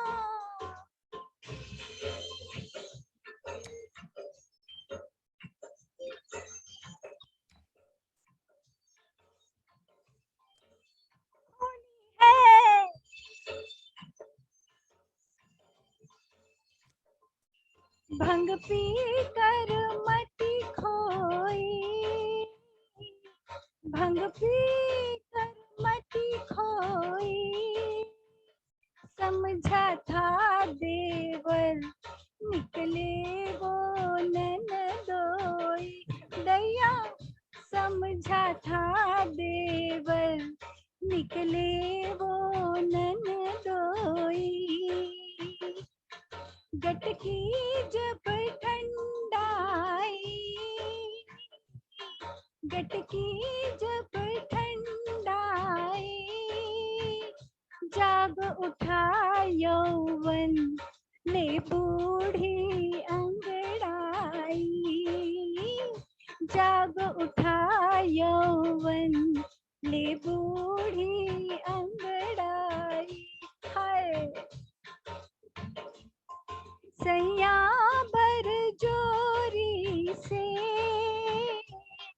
सैया बर जोरी से, बाह धरे खींचे पिछवाड़े चोरी से, मुआ बाह धरे खींचे मुखवाड़े चोरी से, होली है। धन्यवाद। बहुत अच्छे, बहुत बढ़िया। वाह, बहुत सुंदर। आपने रचना बहुत अच्छी, आपने गीत प्रस्तुत किया और बहुत अच्छा लगा। और टप्पे भी इसी को कहते हैं ना, पंजाबी में बहुत टप टप के जब गीत गाए जाते हैं तो उसको टप्पे कहते हैं। और माहिया बड़ा खूबसूरत नाम है। रचना जी, आपसे ये जानना मैं चाहता हूँ कि सुधा जी का परिचय दीजिए। उन्होंने बहुत सुंदर लिखा है और विशेषता ये है कि उसमें उन्होंने पारिवारिक संबंधों को बहुत लिया है। देवर है, ननद है, भाभी है, नंदोई है, ये सारे रिश्ते हैं। और फिर एक उन्होंने प्रयोग बड़ा अच्छा किया, लाज निगोड़ी, जो देशज शब्द है उसका प्रयोग किया। तो पंजाब की इस रस्म को उन्होंने उत्तर प्रदेश की जिस मरहम से लपेटा है वो बहुत अच्छा लगा। तो उनका आप एक संक्षिप्त परिचय हम लोगों को दीजिए। और अगर आप आपके आसपास बैठी हो तो उनके दर्शन सबको करवाइए, हमको प्रणाम करना चाहेंगे। जी, माँ मेरे पास तो नहीं है पर माँ जुड़ी हुई है, तो मैं माँ से कहूँगी कि वो अगर अपना वीडियो ऑन कर लें हाँ, तो शायद वो सबको मतलब सब लोग उन्हें देख पाएंगे। जी सुधा जी, अगर हो तो शायद, मुझे पता सुधा नहीं है जी इस को वक्त मैंने तो कहाँ। निमंत्रण तो भेजा था, अगर वो हैं और कुछ कुछ बोलें तो हम उन्हें पहचान पाएंगे। शायद वो कहीं आसपास होगी अंदर। ठीक है। तो हम सबका क्योंकि मैं संदेश अलग, जरूर पहुंचा दीजिए कि तो हमें उनकी रचना भी बहुत अच्छी लगी और उन्होंने जो रचा था रचनाओं में वो भी बहुत अच्छा लगा। बहुत बहुत धन्यवाद आपका जी रचना जी। जी खूब तरक्की जी करें और आगे बढ़ती रहें। जी। माँ जी, आ गई है, शायद जुड़ गई है। अच्छा अच्छा। माँ, अरे माँ तुम अपना ऑडियो भी अनम्यूट कर लें तो। सुधा जी कौन सी है? हाँ बिल्कुल। अरे सुधा जी नमस्कार। ऑडियो हाँ, अनम्यूट अनम्यूट कर लेंगी माँ, आप अपना हाँ ऑडियो। हाँ हाँ सुधा जी, आपका अभिनंदन। आपने बहुत अच्छा लिखा और आपके लेखन को जैसा आपकी बिटिया ने प्रस्तुत किया है उसने उसमें जी और भी चार चांद लगा दिए। जी, बहुत बहुत तो धन्यवाद जी आपका, ये बहुत बहुत लाज धन्यवाद। लाज निगोड़ी आपको कैसे सूझी? दरअसल दरअसल मैं देशज जो बोली है उसका हाँ बहुत ज्यादा उपयोग करती हूँ जी जी। लेखन में अपने। मुझे अच्छी लगती है क्योंकि कहीं कहीं जैसे मुआ लिखते हैं हम लोग, हाँ या मुंह झौसा लिखते हैं, या जी दही जी जी मारा लिखते हैं। इस तरह के शब्द जो है ना ये बड़े लुभावने लगते हैं, बहुत सुंदर जी जी। लगते हैं। ये हमारे लोक के शब्द हैं तो बहुत करीब होते हैं। जी शायद अनूप बिल्कुल। जी कोई टिप्पणी देना चाहते हैं आपके इस पर। हाँ जी नवल जी, नहीं मैं बस इतना ही कहना चाहता था कि जी हिंदी से प्यार है कि एक और पहल कविता की जी पाठशाला जो हम लोग चलाते हैं, सुधा जी हाँ उसकी सदस्य हैं, अच्छा। डॉक्टर जगदीश व्योम जी उसको हाँ हाँ जी चलाते हैं, जी नीरज गोस्वामी हमारे जी साथ हैं। तो ये माहिया जो हम लोगों ने सीखे हैं वो उसी में, जी कविता की उस पाठशाला में ही। वहीं पे वाह सीखे वाह। हैं। जी जी बिल्कुल। धन्यवाद सुधा धन्यवाद जी, सुधा बहुत जी। बहुत। धन्यवाद जी, धन्यवाद धन्यवाद, रचना बहुत जी। बहुत धन्यवाद। बहुत बहुत जी धन्यवाद, थैंक यू सो मच। जी। और लीजिए इस खूबसूरत ये जो माहिया पदार्पण हुआ और उसके बाद हम जिन्होंने ये माहिया लिखे उनके भी हम दर्शन कर सके, जो हिंदी के लिए इतना काम कर रही हैं, गीत भी लिख रही हैं, पढ़ भी रही हैं, पढ़ा भी रही हैं। लीजिए अब आपके सामने एक और बड़ी शख्सियत आने वाली है और वो भी किसी, कहते हैं ना हम किसी से कम नहीं। इंद्रजीत सिंह जी आपके सामने आएंगे और देखिए इंद्रजीत सिंह जी, इसी से अंदाजा लगाइए उनकी योग्यता का, उनकी प्रतिभा का, उनके स्वाध्याय का, कि उन्होंने अर्थशास्त्र में एमए किया, हिंदी में एमए किया और समाज शास्त्र में, सोशियोलॉजी में एमए किया। और उसके बाद उन्होंने पीएचडी जो है वो रुड़की से किया, आईआईटी से। तो अब हम समझ सकते हैं कि उनका जो अनुभव है और उनका जो ज्ञान क्षेत्र है वो कहाँ से कहाँ तक फैला हुआ है, साहित्य से इंजीनियरिंग तक और इकोनॉमिक्स से लेकर के सोशियोलॉजी तक। आप संस्थापक हैं शैलेंद्र सम्मान के। शैलेंद्र जिनका जिक्र अभी तेजेंद्र भाई ने भी किया और जिन गीतों की बात कर रहे थे हमारे अविनाश भाई, उसमें भी शैलेंद्र जी के गीत शामिल थे। जन कवि शैलेंद्र, धरती कहे पुकार के, तू प्यार का सागर, ये 3 प्रसिद्ध पुस्तकें हैं। तो समझिए कि शैलेंद्र भी अपने बारे में इतना नहीं जानते हो रहे होंगे जितना कि इंद्रजीत सिंह उनके बारे में जानते हैं। जैसे हम कहते हैं ना कि कमल किशोर गोयनका भी जितना जानते हैं उतना प्रेमचंद के पुत्र नहीं जानते। तो आपने आप मॉस्को में प्रोफेसर रहे, केंद्रीय विद्यालय संगठन में प्राचार्य पद पर रहे, अब सेवा मुक्त हैं और शायद मॉस्को में रहते हैं मेरे ख्याल से, ऐसा मुझे सूचित किया गया है। तो देखिए हम अमेरिका में बैठे हैं, आप मॉस्को में बैठे हैं, कहाँ कहाँ क्या हो रहा है। और खैर मैं वो चर्चा नहीं करूंगा जो राजनीति में हो रही है। इंद्र सिंह जी, आपका तो शैलेंद्र पर जो है वो पूरा का पूरा अधिकार है। तो हम अब जानना चाहेंगे कि आप क्या शैलेंद्र जी के बारे में, क्या उनके फिल्मी गीतों के बारे में और अन्य बातें हमें बताते हैं। आपका बहुत बहुत धन्यवाद, स्वागत। आदरणीय नवल साहब, बहुत बहुत आभार। और इस मंच से जुड़े हुए स्पेशली जो हमारे संयोजक महोदय आदरणीय अनूप जी और डॉक्टर सागर जी, हमारे मित्र जो छोटे भाई हैं, अविनाश जी जिन्होंने अपनी बात कही, और जो सबसे पहले वक्ता बड़े भाई तेजिंदर जी, और इस मंच से जुड़े हुए जितने भी दर्शक श्रोता हैं, सबको मैं मॉस्को की धरती से प्रणाम करता हूँ। आदरणीय नवल साहब को बताना चाहता हूँ कि मेरा काम, जैसे 3 पुस्तकों का आपने नाम लिया, तो शैलेंद्र पर विशेष तौर पर शोध की मेरी मंशा थी। और मैंने डॉक्टर साहब 107 लोगों से लेख लिखवाए शैलेंद्र पर, और पहला लेख मुझे 2001 में भीष्म साहनी साहब ने भेजा था। सबसे पहले मैंने उनको संपर्क किया, उसके बाद फिर नीरज जी, योगेश जी, हसरत जयपुरी, और उसके बाद हमने कमलेश्वर जी को रिक्वेस्ट की, कन्हैयालाल नंदन, और लगातार फिर अस्कर वजाहत, अब्दुल बिस्मिल्ला, मंगलेश डबराल, राजेश जोशी, जितने भी, और हमारे मंच पे जो 3 साथी हैं, इनसे भी, इन्होंने भी लिखा है, डॉक्टर सागर ने भी लिखा, अविनाश जी ने भी लिखा, तेजिंदर भाई ने भी लिखा। ये सब 3 खंड आ चुके हैं, और चौथा जो अंक जो है, चौथा खंड आ रहा है शैलेंद्र पर। तो कुल मिलाकर मैंने संकल्प लिया था कि शैलेंद्र पर, और नामवर जी ने भी लिखा, नामवर जी का मैंने इंटरव्यू लिया था, विजय आनंद का इंटरव्यू लिया, कैफी साहब, गुलजार साहब, सबने लिखा। तो शैलेंद्र पर लगभग साहित्य और सिनेमा की सभी बड़ी हस्तियों ने लिखा, तो ये मेरे लिए बड़े सम्मान की बात थी। तो जैसे आपने कहा, कमल किशोर गोयनका जी ने प्रेमचंद को बहुत डिस्कवर किया, उसी तरह से मैंने भी कोशिश की, और गोयनका जी मुझे मिले भी थे, उनसे मेरी बात हुई, बड़े खुश हुए। मैंने कहा जैसे आप प्रेमचंद जी पे लगातार काम कर रहे हैं, मैं भी शैलेंद्र पर लगा हुआ हूँ, और उनकी नई नई बातें। तो मैं कुछ दिलचस्प बात, अभी बात क्योंकि होली की है तो मैं होली पे भी बात अपनी रखूंगा। होली पे कितने खूबसूरत गीत लिखे गए हैं, और अभी चर्चा हमारे इन दोनों भाइयों ने की, अविनाश जी ने और विशेष तौर पर तेजिंदर जी ने तो बहुत ही जबरदस्त विश्लेषण किया। और एक बात डॉक्टर साहब बड़ी अच्छी है कि होली हमारा केवल हिंदुओं का त्योहार नहीं, भारतीय त्योहार है। और सबसे ज्यादा अच्छे गीत मुझे लगता है मुस्लिम शायरों और कवियों ने लिखे। अब आप शकील बदायनी के 4 गीत जो उन्होंने जिक्र किया, मदर इंडिया का, आन का, और 2 फिल्में और थी जो शकील, फूल और पत्थर। ऐसी मजरू साहब का एक गीत जो अभी शायद इस श्रृंखला में भी है, आगे इस सूची में भी है, वो भी शायद अभी हमारी एक साथी इसमें प्रस्तुत भी करेंगी। और लेकिन सबसे ज्यादा जो जावेद अख्तर साहब ने भी बहुत खूबसूरत होली पे गीत लिखे हैं। मशाल में बहुत अच्छा गीत लिखा, तुम हो तो हर रात दिवाली, तुम हो तो मेरी होली है। कितने सुंदर पंक्तियां हैं कि जैसे दिवाली भी अगर प्रीतम साथ है तो दिवाली भी है, और प्रीतम साथ है होली है। और शैलेंद्र ने भी, अभी तेजिंदर जी ने बात जो कही कि बिन तेरे होली भी ना बहाए, तो ये शैलेंद्र ने भी कहा, और जावेद अख्तर ने भी यही बात बाद में लिखी मशाल फिल्म में, तुम हो तो हर रात दिवाली, तुम बिन मेरी होली है।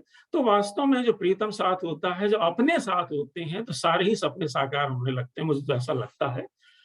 शैलेंद्र ने 4 गीत, लगभग उन्होंने 800 गीत लिखे थे, और लगभग 60 कविताएं, जो उनकी गैर फिल्मी रचनाएं लगभग 60 है। मेरे पास लगभग सारी सामग्री है, और मैंने बहुत इधर उधर से इकट्ठा किया, और सारी, अब आजकल तो बहुत सी चीजें उपलब्ध हैं, और उनके परिवार के लोग भी मुझसे जुड़े हुए हैं, तो सारी सूचनाएं और सारी सामग्री उपलब्ध है। और लगातार हम लोग भी कोशिश कर रहे हैं कि लेख उनके ऊपर ज्यादा से ज्यादा आम पब्लिक तक पहुंचे और लोग उन्हें जान पाए। शैलेंद्र ने 4 गीत होली पर लिखे हैं। एक गीत जो मैं विशेष तौर पर अभी एक तो हमारे तेजिंदर भाई ने गाइड का किया, तो मैं उसको तो नहीं दोहराऊंगा नहीं वो, और वो बड़ा लोकप्रिय भी हुआ था। और उसमें विशेष बात तो है कि उसमें 4 पहर की बात है, यानी भोर की बेला की बात है और रात की चंद्रमा की चांदनी रात की बात, और बीच में 2 अंतरे और हैं, एक दिवाली का और एक होली का है। लेकिन जो एक गीत जो मुझे बहुत पसंद है, शैलेंद्र की बड़ी खास विशेषता थी कि वो रोमानी गीतों को रूहानी बना देते थे। रोमांस को किस तरह से एक रूहानियत की ओर ले जाएं, तो ये बड़ी खासियत थी शैलेंद्र की। इस गीत को देखिए, जो मैं फिल्म पूजा 1954 में आई थी, और ये संयोग से शंकर जयकिशन ही उनके दोस्त थे, उन्हीं के धुन पे ही ये गीत बना। और उसमें जो लाइनें देखिए किस तरह से वो रोमांटिक चीजों को रूहानी बनाते हैं, एक रोमानी चीजों को रूहानी कैसे, वो पंक्तियां देखिए। होली आई प्यारी, ये रफी साहब लता जी ने गाया है, आप कभी डॉक्टर साहब सुनिएगा, और आप सभी मित्र हमारे। होली आई प्यारी प्यारी, भर पिचकारी रंग दे चुनरिया हमारी, ओ पिया रंग दे चुनरिया हमारी। अब इसके बाद देखें कि थोड़ा अभी भी रोमानी चल रहा है कि तेरे मेरे तन को भिगा दे, मेरे मन को भिगो दे, मान ले अरज हमारी, ओ पिया रंग दे चुनरिया हमारी। यहाँ तक तो रूहानी चल रहा है। अब आप देखिए उसको रूहानी कैसे बनाते हैं। हालांकि होली में ज्यादातर रोमांटिक बातें होती हैं, लेकिन ये वो बड़े कवि की सफलता है कि वो हास्य में भी एक दर्शन देते हैं। और आगे कहते हैं, एक बरस में एक दिन होली, जग 2 दिन का मेला, तन का पिंजरा छोड़ के एक दिन पंछी जाए अकेला। क्या बड़ी बात लिखते हैं। एक बरस में एक दिन होली, जग 2 दिन का मेला, तन का पिंजरा छोड़ के पंछी एक दिन पंछी जाए अकेला। और रफी साहब की आवाज उसके आगे, ये लता जी की आवाज में था, रफी साहब आगे उसमें जोड़ते हैं कि 2 घड़ी मुस्काए और मुरझाए जीवन की फुलवारी, और पिया रंग दे चुनरिया हमारी। तो किस तरह से वो रोमांटिक चीजों को एक रूहानी बना देते थे, ये शैलेंद्र की सबसे बड़ी खूबी थी। एक विशेष तौर पर एक प्रसंग मैं सुनाना चाहता हूँ। हालांकि कन्हैयालाल नंदन जी से जब मेरी बात हुई तो मैंने उनसे कहा, आप सब लिखिए। उन्होंने कहा, मैं तो लिख ही रहा हूँ तुम्हारे लिए लेख शैलेंद्र पर, लेकिन एक शैलेंद्र के मित्र हैं, उनसे जरूर मिलो। वो क्योंकि उनके फिल्मी दुनिया के ही मित्र थे और उनका शैलेंद्र के साथ बड़ा अपनापन था, तो आप उनसे जरूर मिलो। मैं उनके कहने से रामकृष्ण जी, जिन्होंने किताब भी लिखी और पत्रकार थे बेसिकली, वो शैलेंद्र के दोस्तों में, हालांकि बाद में कुछ अनबन भी हो गई शैलेंद्र से, तो मैं लखनऊ उनसे मिलने गया तो उन्होंने बहुत सी बातें, 2 लेख भी दिए, और शैलेंद्र की एक कविता मुझे भेंट की। बोले, देखो ये ओरिजिनल उन्होंने मुझे दी थी, ये भी ले जाओ, तुम्हारे काम आएगी।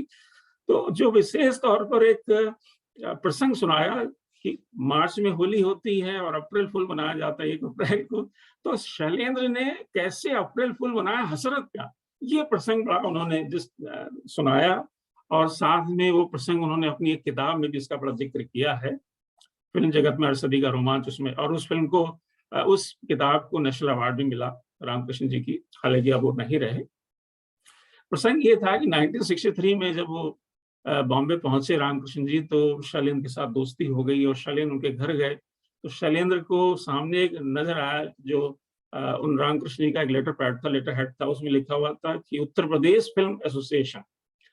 तो शैलेंद्र ने कहा, यार ऐसा हो सकता है रामकृष्ण जी कि आप एक चिट्ठी लिखो हसरत के नाम, कि आपको 1963 का सर्वश्रेष्ठ गीतकार का Uttar Pradesh film journalist association की तरफ से अवार्ड दिया जा रहा है, और ये हम अप्रैल फूल मनाएंगे उन्हें। और आशा करते हैं, आज है 25-26 तारीख, हम 1 आध दिन बाद डालेंगे, और 1 अप्रैल को सोमवार पड़ रहा है 1963 में, वो उनको 1 अप्रैल को चिट्ठी मिले, हमारा पर्पस सॉल्व हो जाएगा। वो फूले नहीं समाएंगे और बाद में शाम को हम कहेंगे, भाई हमने तुम्हारा अप्रैल फूल बनाया। अब चिट्ठी उनको मिल गई 1 अप्रैल को, और उन्होंने क्या किया कि वो शैलेंद्र को, राज कपूर को बताने की बजाय सीधे स्क्रीन में चले गए। स्क्रीन वालों को फोटोकॉपी उनको नोट करा दिया, भाई मुझे अवार्ड मिल रहा है उत्तर प्रदेश जर्नल एसोसिएशन की तरफ से सर्वश्रेष्ठ गीतकार का, और ये न्यूज आप छाप दीजिए। और संयोग से वो अगले दिन 2 अप्रैल को न्यूज छप गई कि हसरत जयपुरी को उत्तर प्रदेश जर्नलिस्ट एसोसिएशन की तरफ से पुरस्कार दिया था। अब उसके बाद जब ये दोनों ने कहा, भाई ऐसा नहीं, हम तो मजाक कर रहे थे, हम तो तुम्हारा अप्रैल फूल मना रहे थे। उन्होंने कहा, नहीं, अब भाई तुम्हारे तो अब अखबार में छप गया है, अगर ऐसा करोगे तो मैं तुम्हारे खिलाफ मुकदमा करूंगा, रामकृष्ण जी को कहा। तो रामकृष्ण जी को हार के वो अवार्ड देना पड़ा, और जुलाई में बाकायदा उनके साथ साथ और कई लोगों को अवार्ड देना पड़ा, उनको अभिनेता भी चुने। और इस तरह से जो उत्तर प्रदेश जर्नलिस्ट एसोसिएशन एक तरह से निष्क्रिय हो गई थी, उसको सक्रिय बना दिया शैलेंद्र की उस चिट्ठी ने। हालांकि शैलेंद्र को बुरा भी लग रहा था, यार हम तो अप्रैल फूल मना रहे थे, ये तो शून्य से एक तरह से बिल्कुल शिखर पे आ गए हैं। अवार्ड मिलने से उनकी जो है मार्केट वैल्यू, और वाले खुश भी हो रहे होंगे, लेकिन कहीं ना कहीं उनको ये भी था यार अप्रैल फूल, ये तो उल्टा बना दिया। और हसन ने गाना भी लिखा, संयोग से उसी दौरान उन्होंने गाना भी लिखा, अप्रैल फूल बनाया तो उनको गुस्सा आया, मेरा क्या कसूर, जमाने का कसूर, जिसने ये दस्तूर बनाया। तो ये विशेष तौर पर बड़ा रोचक प्रसंग था जो उन्होंने जिक्र किया और अपनी किताब में जिक्र किया, और सागर साहब को अच्छा लग रहा होगा। हालांकि ये अप्रैल फूल बनाने के बहुत से ऐसे काम होते रहे। मैंने अभी पढ़ा था कहीं कि रेणु जी अक्सर लड़कियों के नाम से प्रेमिका बनकर के चिट्ठी लिख देते राजेंद्र यादव को, कमलेश्वर को पाठक की तरफ से, देखो मुझे तुम्हारी कहानी बड़ी पसंद आई है, और वो गुमराह कर। ऐसा ये कमलेश्वर जी ने जिक्र किया है अपनी आत्मकथा में, और राजेंद्र यादव जी का मैं मुड़ मुड़ के देखता हूँ, उसमें पढ़ रहा था, उन्होंने भी जिक्र किया। इसका मतलब बात सच है। तो विशेष तौर पर मैं आज के दिन होली के मौके पर एक रोचक प्रसंग शैलेंद्र जी का था, लेकिन ये बात जरूर है कि शैलेंद्र जी ने जो अद्भुत गीत लिखे हैं उनका कोई जवाब नहीं है। और एक खास बात जो विशेष तौर पर सब जानते हैं, शैलेंद्र जी ने और साहिर साहब की जन्मशती पिछले साल मनाएगी, और शैलेंद्र जी की अगले साल मनाई जानी 2023 में। यानी साहिर 2 साल बड़े थे शैलेंद्र जी से। दोनों में सबसे बड़ा अंतर यही था कि शैलेंद्र जी धुनों पर गीत लिखते थे। उन्होंने 800 गीत लिखे हैं, तो लगभग 750 गीत धुनों पे लिखे हैं। और साहिर साहब ने भी 500 से ज्यादा गीत लिखे हैं, और 500 में से 450 उन्होंने धुनों पे नहीं लिखे, बल्कि अपनी नज़्में, अपनी गजलें, अपने शेरों को उन्होंने संगीतकारों को दिया। और संगीतकारों ने सागर साहब ने तो खुद अपनी जो थीसिस है उनको साहिर लुधियानवी को समर्पित की है, और उन्होंने लगातार काम कर रहे हैं साहिर साहब के ऊपर भी। तो हमारे बीच सागर साहब भी आज मौजूद हैं, हम उनको भी सुनेंगे।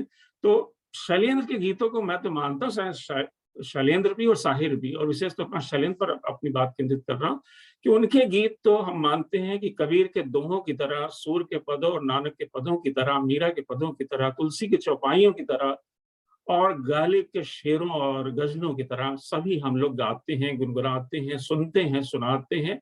और जैसे कबीर आज 600, 550, 600 साल बाद भी हमारे बीच मौजूद हैं, तुलसी मौजूद हैं अपनी चौपाइयों दोहों की वजह से, और गालिब भी मौजूद हैं। शैलेंद्र भी आज उनको लगभग, अब 1966 में उनका इंतकाल हुआ था, तो लगभग आप देखिए कितने साल हो गए, 6 दशक होने वाले हैं। लेकिन उसके बावजूद भी उनके गीत, साहिर के गीत आज भी हमारे मनों में, हमारे मन में वैसे ही खिले हुए हैं, हमारे होठों पे सजे हुए हैं, हमारे मन में बसे हुए हैं। और मैं चाहता हूँ आने वाले समय में भी डॉक्टर सागर भी ऐसे गीत लिखें, अविनाश जी भी लिखें, और उनके गीत भी हम लोग सुने और हम लोगों को अच्छा लगे। तो मैं बहुत बहुत आभार व्यक्त करता हूँ विशेष तौर पर अनूप जी का, कि मुझे भी अपनी बात कहने का मौका दिया। और जितने मित्र हमारे सुन रहे हैं सबको मैं नमस्कार करता हूँ। 10 विजय और 10 विदानियाँ, फिर मिलेंगे हम लोग। तो डॉक्टर साहब हरीश नवल जी का बहुत बहुत आभार, बहुत सुंदर सर संचालन कर रहे हैं। और जैसे एक फिल्म चलती है तो उस फिल्म में गीत होते हैं, तो हमारे 2 मित्रों ने अभी, एक रचना जी ने, प्रीति जी ने 2 सुंदर गीत, प्रीति जी ने जावेद अख्तर का, और इन्होंने तो अपनी माता जी का लिखे हुए रचनाएं भी, तो बहुत सुंदर। जैसे फिल्म के अंदर गीत ना हो तो फिल्म अधूरी लगती है, इनकम्प्लीट से लगती है। तो ऐसे ही आपने और भी अभी एक मजनू का भी गीत आपने रखा है, पिया संग खेलू होरी, वो भी हम लोग सुनेंगे। तो बहुत बहुत आभार। बहुत बहुत धन्यवाद आपका। बहुत अच्छी, बड़ी बहुत आत्मीयता से आप बोल रहे थे। ऐसा लग रहा था कि आप हमारे ड्राइंग रूम में सामने बैठे हैं और शैलेंद्र जी के बारे में जो बातें हैं, किस्से सुना रहे हैं। सजन रे झूठ मत बोलो। लेकिन वो एक जो झूठ था उसने क्या से क्या कर दिया। और लेकिन हमें एक चीज पता चल गई, अप्रैल आने वाला है, कि हम लोग भी अवार्ड पाने के लिए कुछ ऐसा कर सकते हैं। बस एक अदद लेटर हेड चाहिए, और आजकल तो बन जाते हैं, बड़ी सुविधा हो गई है कि ढूंढना भी नहीं पड़ेगा। तो आपने एक अच्छा सूत्र बता दिया। अब तो जो भी आप भाग ले रहे हैं भिजवाएं या भारत रत्न भिजवाएं नवल सर? अब आपको पद्म विभूषण भिजवाएं या भारत रत्न?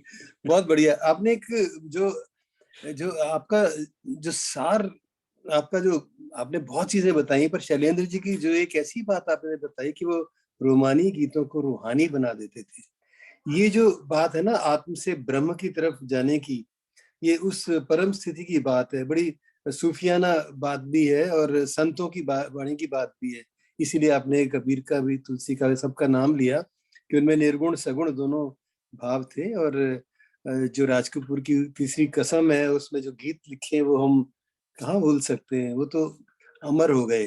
वो लोग दोबारा से आने बड़े मुश्किल हैं। वो जब आप बता रहे थे तो सारा दृश्य सामने आ रहा था शैलेंद्र जी का।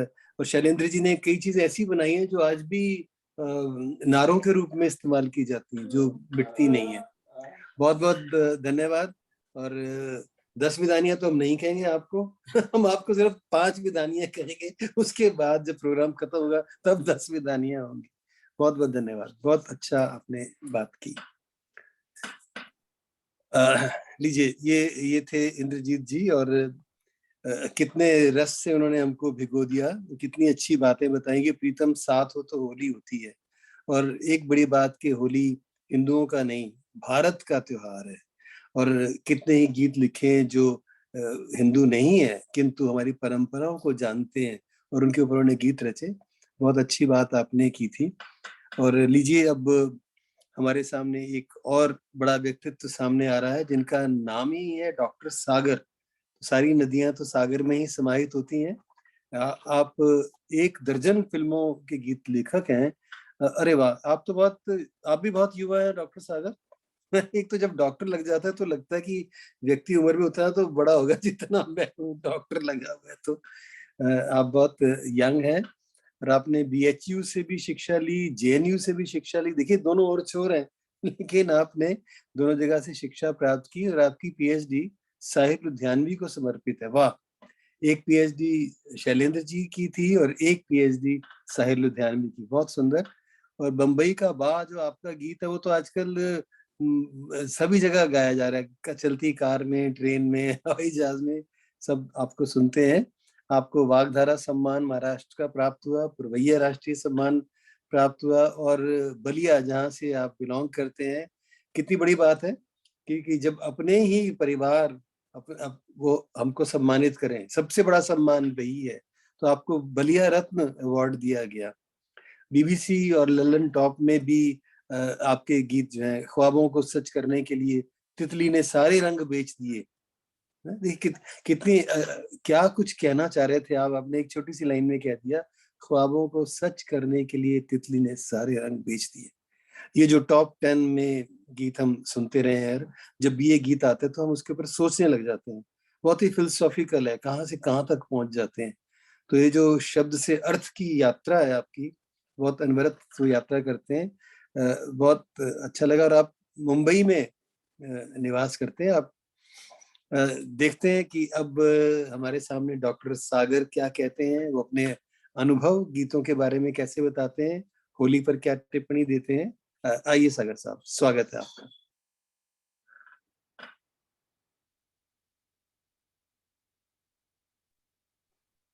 मेरी आवाज पहुंच रही है? हाँ जी, आ रही। जी, आप सबका बहुत शुक्रिया। नवल सर का बहुत शुक्रिया, इतना अच्छा आप बोल रहे हैं। मैं तो मंत्रमुग्ध होकर के सुन रहा हूँ आपको। और खास तौर से अनूप भार्गव जी का बहुत शुक्रिया इस तरह का प्रोग्राम करने के लिए, जिसमें हम तेजेंद्र शर्मा जी को सुने, और इतना ज्यादा, इतनी बारीकी से वो फिल्मों को और फिल्मी गीतों के बारे में वो पढ़ते जानते हैं कि मैं तो गुजारिश करूंगा अनूप जी से कि एक प्रोग्राम उनका होना चाहिए, सिर्फ हम सब मिल करके सुने उन्हें। और उसके अलावा इंद्रजीत सिंह सर हैं कि जो शैलेंद्र के बारे में, तो एक प्रोग्राम कम से कम आधे 1 घंटे का हो कि जिसमें इंद्रजीत सर को हम सब सुने, और शैलेंद्र के ऊपर जो अभी आपने कहानी बताई, जो किस्सा बताया, ढेर सारी चीजें मैं भी जानता हूँ। आपकी किताब के लिए मैंने भी एक लेख लिखा है, लेकिन जितनी बार आप बोलते हैं उतनी बार कुछ नया हमें सीखने को, नई बात ही मिल जाती है। तो मैं तो चाहूंगा कि इंद्रजीत सर और अविनाश जी और तेजेंद्र जी का एक प्रोग्राम हो जिसमें हम सबको सिनेमा पर और गीतों पर सुनने का मौका मिले, गीतकारों संगीतकारों को सुनने का मौका मिले। अभी आपने कहा, नवल जी ने कहा कि डॉक्टर सागर से लगता है कोई भारी भरकम, और तो हुआ यूं कि मैं यशराज फिल्म्स में मैं किसी डायरेक्टर को मैसेज किया कि मैंने PhD की है, मैं डॉक्टर सागर, और मैं गाने लिखता हूँ, मिलना चाहता हूँ। तो उनका जवाब 1 महीने बाद आया कि अभी हम बिजी हैं। फिर उसके बाद फिर मैं फॉलो अप करता रहा, मुझे बुलाया गया। तो जो डायरेक्टर साहिबा थी उन्होंने कहा कि अरे मैं तो सोच रही थी कि कोई डॉक्टर सागर बहुत वरिष्ठ होगा और आ करके बहुत पढ़ा लिखा आदमी यहाँ बोर भी करेगा, बातें करेगा ढेर सारी इधर की उधर की। तो ये डॉक्टर सागर के नाम से ऐसे ढेर सारे कंफ्यूजन यहाँ पे हैं निर्देशकों के बीच में भी। तो आज चूंकि हम होली के गीतों की चर्चा कर रहे हैं और होली के गीतों की चर्चाएं इतनी ज्यादा हो गई और तेजेंद्र जी और खासतौर से अविनाश जी ने जिस तरह से फिल्मी गीतों का सिलसिलेवार ढंग से हमें जानकारियां दी कि कैसे गीत लिखे गए और उनका परिप्रेक्ष्य है, तो बहुत ही अच्छा लगा। मुझे जहाँ तक लगता है, मैं चूंकि लिख रहा हूँ अभी, मैंने महारानी वेब सीरीज आ रही है हुमा कुरैशी की, जो सुभाष कपूर जिन्होंने जॉली एलएलबी, तो उनके वेब सीरीज के लिए मैंने होली गीत लिखा है, जो गीत मई में आने वाला है। और इसके पहले पिछली होली में मेरा एक गीत हिट हुआ था, मतलब उसके व्यूज थे 1.5 करोड़ तक, तो 16 मिलियन है उसके। तो सलीम सुलेमान की धुन पे मैंने वो लिखा था। तो जैसा कि इंद्रजीत सर ने कहा कि 400-450 गाने साहिर साहब ने धुनों पे नहीं लिखे, उनके लिखे गीतों पर ही धुन बनाई गई। वो साहिर साहब का जलवा था कि लिरिक्स पे धुन बन जाते थे। लेकिन अभी का जो टाइम है, वो ज्यादा से ज्यादा म्यूजिक डायरेक्टर डोमिनेट करते हैं, क्योंकि वो तेजेंद्र जी ने बताया कि राज कपूर कहते थे कि पहले सिर झूमता था, गीत सुनते हुए सर झूमता था, और अभी पैर झूमता है। लोग बीट के आधार पे, बीट बढ़ गया है, तो अभी जो भी बुलाता है वो पहले बीट दे देता है और उसी बीट के आधार पे हम लिरिक्स को सेट करते हैं। तो ये दोनों सिचुएशंस जो सुभाष कपूर के लिए मैंने किया और जो सलीम सुलेमान के लिए मैंने लिखा था, ये दोनों बीट पे ही लिखा था। मुझे जाते ही अब जो सिचुएशन था कि सिचुएशन तो होली ही था, लेकिन वो जो बीट था, तो मैं वो बीट पे सेट कर रहा था कि रंगों की कटोरी हूँ, तंग से चटोरी हूँ। चूंकि अभी इंग्लिश का टाइम चल रहा है, तो इसी तरह की शब्दावली का इस्तेमाल किया जा रहा है। तो रंगों की कटोरी हूँ, तंग से चटोरी हूँ, चाहूं मैं कलरफुल पिया, और चाहत की तरंगों में डूबी हूं मैं रंगों में, पिंक पिंक मोरा जिया, बबुनी तेरे रंग में मैं और थोड़ा यंग हो गया। तो बबुनी हमारे बलिया और उत्तर प्रदेश और बिहार की बेबी के लिए, लड़की के लिए बबुनी का इस्तेमाल करते हैं। तो बबुनी तेरे रंग में मैं और थोड़ा यंग हो गया। अच्छा, यूपी बिहार में ये गीत अच्छा चला था, लोगों ने पसंद किया था। तो इसी तरह के चूंकि अभी महारानी वाला गीत मैं सुना नहीं सकता, वो अभी आने वाली है सीरीज, तो हम देखते हैं। मुझे ऐसा लगता है कि जो फिल्मों में होली के गीत का जो सिचुएशन डायरेक्टर बनाता है, तो एक बड़ा ही मानवीय पक्ष होता है। निर्देशक का फिल्म निर्देशक का एक बड़ा ही मानवीय पक्ष होता है कि उस होली के गीत के बहाने से वो उन पक्षों को लेकर के आता है कि जात, धर्म, मजहब, कोई बड़ा न छोटा, हर कोई इस त्योहार के हवाले से, जैसा कि सर ने कहा, इंद्रजीत सर ने कहा कि ये कि हिंदू धर्म का ये त्योहार नहीं है, बल्कि ये भारतीय त्योहार है, जिसमें कि हिंदू मुस्लिम, जैसा कि शकील बदायूनी के चारों गाने सुपर हिट रहे, और मदर इंडिया का गाना। तो इन गीतों में हम मुखड़ा से ज्यों आगे बढ़ते हैं कि मानवीय पक्ष शुरू हो जाता है गीतकार का। वो करने लगता है कि वो रंग, और प्रीत का रंग हो, चाहे वो प्रेम का रंग हो, जात धर्म का न कोई छोटा है न कोई बड़ा है, ये तमाम चीजों को हृदय से निकाल दे। ये जो कलुषता है, जो जात धर्म की जो कलुषता हमारे भीतर है, वो उनको खत्म करके, मिटा करके बिल्कुल मनुष्यता के रंग में रंग दे। तो ये एक निर्देशक की मंशा 2-3 होती है, काम करते हुए ये महसूस होता है। जब डायरेक्टर कहता है कि एक होली का गीत होगा और उसमें ये चीजें आएंगी, वो जो सिचुएशन डायरेक्टर समझाता है, तो एक तो उसका मानवीय पक्ष होता है, दूसरा इसके साथ बाजार जुड़ा हुआ है, बाजार का मामला है कि एक होली का गीत अगर हिट हो जाता है तो उससे एक तो हमारी फिल्म का प्रमोशन हो जाता है, बहुत बड़ा प्रमोशन का माध्यम है। गीत सबसे बड़े प्रमोशन के माध्यम है। अगर ये जवानी है दीवानी जो फिल्म है और उसका गीत है बलम पिचकारी जो तूने मुझे मारी, मैं वो गीत को पढ़ के मैं सुनाना चाहूंगा कि किस तरह से खास तौर से ये अमिताभ भट्टाचार्य ने जो प्रीतम की धुन पर उसे लिखा है और इसे गाया है विशाल डडलानी ने। तो हम ये देखते हैं कि आज की जो शब्दावली है वो अमिताभ भट्टाचार्य आज की शब्दावली को लेकर के और यूथ किस तरह से झूम सकता है। मेरे ख्याल से अब तक का सबसे ज्यादा फिल्मी गीतों से जो प्रमोशन हुआ और बाजार के मामले में ये जवानी है दीवानी का पूरा जो म्यूजिक एल्बम है जितनी कमाई की है उतना किसी फिल्म के गाने ने नहीं किया है। अब ये जो पिछला आंकड़ा मैं देख रहा हूँ उस आंकड़े में हाईएस्ट स्कोर किया है। तो डायरेक्टर प्रोड्यूसर चाहते हैं कि एक तो बाजार का माध्यम रहे कि जिसमें प्रमोशन हो, डायरेक्टर की मंशा ये भी होती है कि एक मानवीय पक्ष है जिसमें सारी बातों को लेकर के आ जाए, लोग गले से गले मिले, सब एक दूसरे भाई बहन की तरह से हैं और मिले जुले, तो ये उनके पक्ष होते हैं। और मैं तो बहुत मेस्मराइज रहता हूँ इनकी जो शब्दावली है अमिताभ भट्टाचार्य की, जो अभी होली के बहाने से हम जिक्र नहीं कर पाए, लेकिन हम देखते हैं कि जैसे मसलन ये है कि इतना मजा क्यों आ रहा है, तूने हवा में भांग मिलाया, दुगना नशा क्यों हो रहा है, आंखों से मीठा तूने खिलाया, हो तेरी मलमल की कुर्ती गुलाबी हो गई, मन चली चाल कैसे नवाबी हो गई, बलम पिचकारी जो तूने मुझे मारी, तो सीधी सादी छोरी शराबी हो गई, जीन्स पहन के जो तूने मारा ठुमका, तो लट्टू पड़ोसन की भाभी हो गई, बलम पिचकारी जो तूने मुझे मारी, तो सीधी सादी छोरी शराबी हो गई।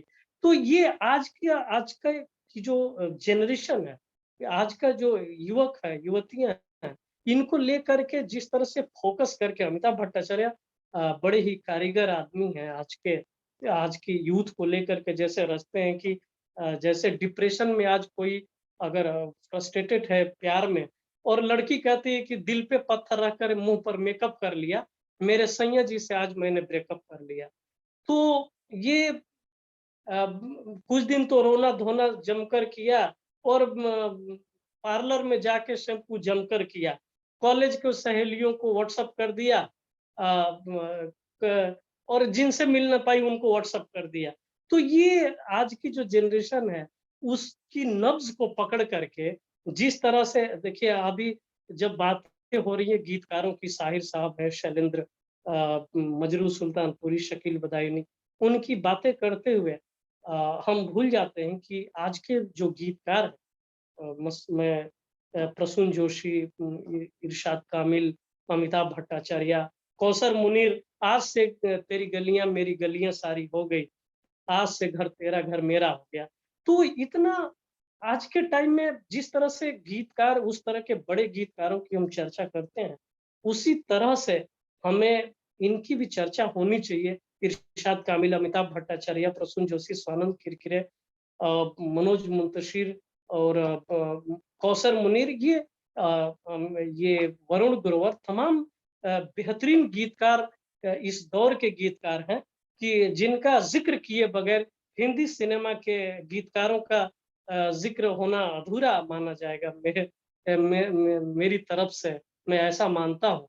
और सर तो इंद्रजीत सर तो मुसलसल जो अवार्ड दे रहे हैं, तो अभी सर ने पिछला अवार्ड स्वानंद किरकिरे को और उसके बाद इरशाद कामिल को शैलेंद्र अवार्ड दिया था। तो ये लोग भी बहुत ही उम्दा लेखन कर रहे हैं। मैं उत्तर प्रदेश के बलिया जिले से हूँ कि जो बिल्कुल भोजपुरी बेल्ट है, और जरूर आप कहीं ना कहीं खबरों में और इस तरह का सुने होंगे कि भोजपुरी में बड़ी अश्लीलता है, वल्गैरिटी है भोजपुरी के गीतों में। तो ये बिल्कुल सच्चाई है। आज भी जितने व्यूज हैं, आज देखिए आज का जमाना व्यूज का जमाना है। यूट्यूब पे कितने व्यूज आ रहे हैं गाने का, गीतों का मूल्यांकन और उसका पूरा बाजारीकरण उसी व्यूज पे निर्धारित है। तो आज भोजपुरी के 700-800 मिलियन मतलब भोजपुरी गीतों के व्यूज हैं। अच्छे अच्छे हिंदी के गीत वहां नहीं पहुंच सकते हैं।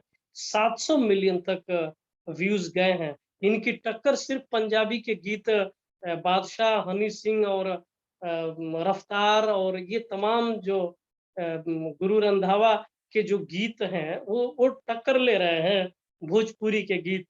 तो उसमें मुझे ऐसा लगता है कि एक तो जो रामचंद्र और राम सीता के जो होली के गीत हैं, ये अवध क्षेत्र का है, और कृष्ण के गीत, कृष्ण और राधा को लेकर के जो गीत है वो ब्रज क्षेत्र का है।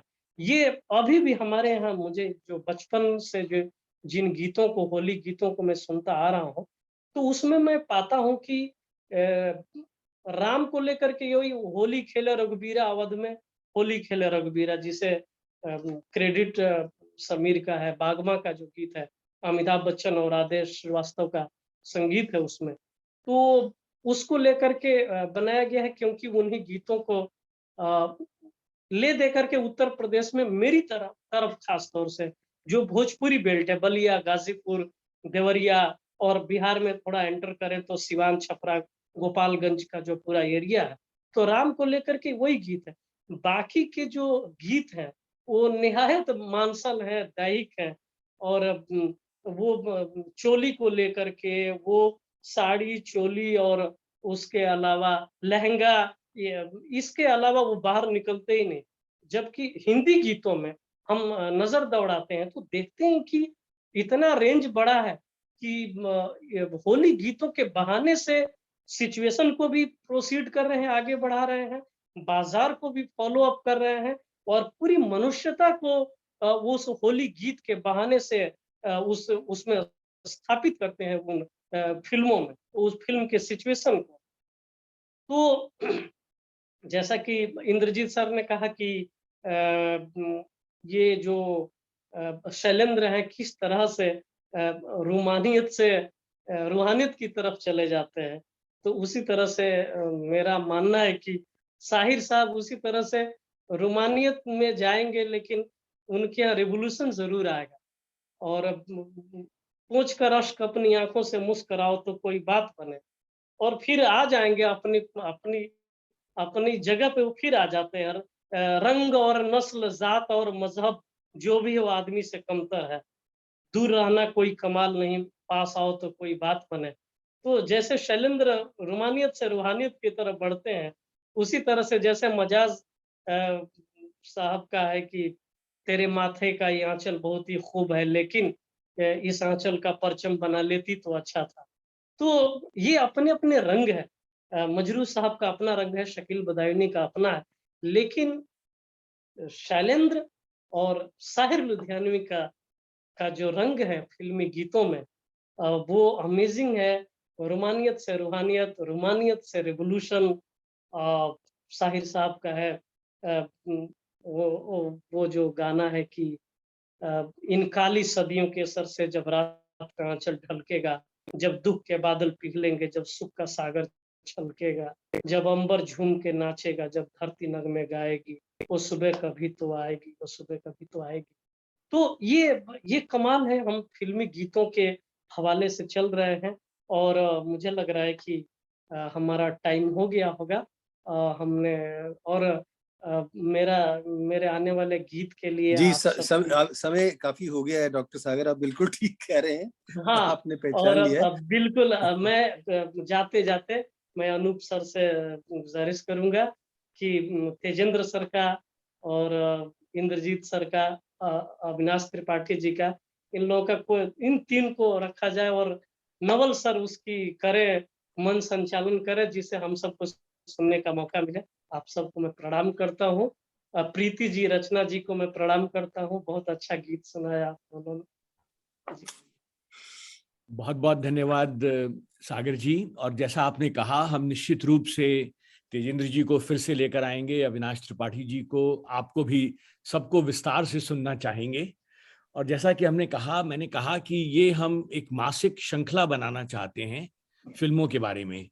तो हम हर माह एक कार्यक्रम करेंगे और उसमें फिल्मों के विविध आयामों को हम छूने का प्रयास करेंगे। आपका भी सहयोग हमें बहुत स्वागत है आपका, आप हमसे जुड़े रहें। और नवल सर को मैं देता हूं आगे बढ़ाने के लिए। बहुत बहुत धन्यवाद डॉक्टर सागर। आपके पास तो फिल्मी खजाना है, और कितनी अच्छी बात है कि आप अपने आप को, खुद को पीछे रख करके जो आपके सहयात्री हैं उनको आगे कर रहे हैं। आपने अमिताभ भट्टाचार्य के बारे में बताया और किस किस के बारे में बताया। और मैं तो एक बात समझा कि बीट ने गीत को दिया पीट, कि अब वो गीत वो नहीं रहा क्योंकि वो बीट ज्यादा आ गई। कई बार ऐसा होता है कि वो बीट इतनी ज्यादा हावी होती है कि गीत के बोल बड़ी मुश्किल से समझ में आते हैं, और ना भी समझ में आए तभी वो गीत हिट भी हो जाता है। अब वो हिट होने के जो फॉर्मूले हैं, मैं कहता हूँ कि आप मानवीय पक्ष को लेते हैं, बहुत अच्छी बात है। बाजार को ले रहे हैं, बुरी बात नहीं है, लेकिन उसको बाजारू नहीं होना चाहिए। दिक्कत तब होती है जब वो बाजारू हो जाता है। इसीलिए जिन गीतों की आपने चर्चा की, जिस प्रदेश की आपने चर्चा की, और आपने कहा अश्लील भी होते हैं, वो उसको हम जो चीज हम माँ बहन के सामने सुन नहीं सकते, चोरी से देखे तो वो फिर वो बात नहीं बनती, वो उसका कोई आनंद भी नहीं है। क्योंकि मीडिया संप्रेषण की ताकत है, और संप्रेषित हो तो चीज अच्छी संप्रेषित हो। हम भोजन करें तो ऐसा तो करें ना कि जो सुपाच्य हो, रोचक भी हो। तो आपकी बहुत सारी चीजें आपसे निकली, और आपने रंगों की कटोरी हूँ चाहूं मैं कलरफुल पिया, और वो जो आपने लिखा, ठीक है, आपका लेखन आपको बहुत बहुत मुबारक हो, लिखते रहिए।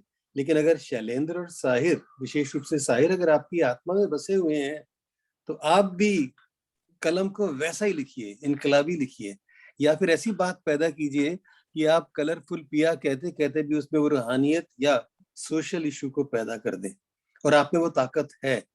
आपको किस बात की बंदिश है मैं नहीं जानता। आप सामने आइए खुल के, क्योंकि आपने जो कुछ कहा उससे लग रहा है कि आप बहुत गहराई में जाते हैं। उसी गहराई को आप रखेंगे तब वो सागर जो है वो खारा नहीं होगा, बहुत मीठा होगा, ऐसा मेरा विश्वास है। लीजिए, अब हम अपनी इस यात्रा को, जो कि बहुत ही रोचक, और देखिए जब तक थोड़ा सा विवाद ना हो, थोड़ा सा परिवाद ना हो, तब तक संवाद की सार्थकता नहीं होती। आज इतने सारे सवालों को जन्म दिया है जो हमारे 4 प्रमुख वक्ताओं ने बोला, और सभी ने अपना अपना पक्ष इतना मजबूती से प्रस्तुत किया कि हमारे पास सबके सवाल हैं। और ठीक कहा डॉक्टर सागर ने कि सबके लिए एक एक दिन मुकर्रर होना चाहिए, और सभी अपनी बात पूरी करें, 1.5 घंटे तक बोलें, फिर उसके बाद हम सवाल करें, फिर आधे घंटे तक उनके जवाब दें। और अनूप जी ये काम कर सकते हैं, क्योंकि वो साधारण नहीं है, वो अनूप है। और लीजिए, अब हम अगले सोपान पर चलते हैं। अब प्रीति जी, पुनः आपका पदार्पण हो। आपसे प्रार्थना है कि अब आप पिया संग खेलो होली रे, ये जो एक प्रसिद्ध होली गीत है, और आपकी जुबान से जब वो सामने आएगा तो देखते हैं वो क्या रंग लेकर के आता है। प्रीति जी।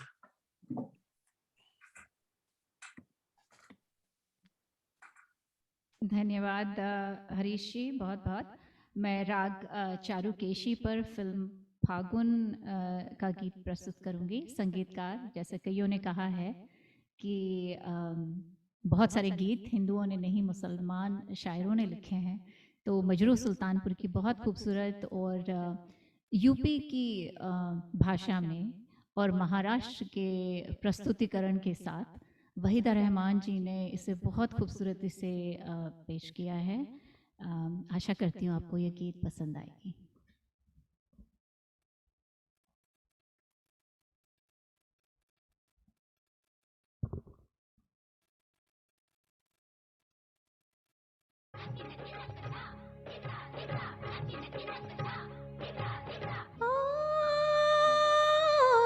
पिया संग खेलो हरे, पिया संग खेलो, पिया संग खेलो हरे, फागुन आयो रे, हो फागुन आयो रे, चुनरिया भिगोले गोरी, फागुन आयो रे। दिन दी दिन तिनक दिन दी दिन तिनक दिन दी दिन तिनक दिन ता ता ता ता तिनक दिन दी दिन तिनक दिन दी दिन तिनक दिन दी दिन तिनक दिन।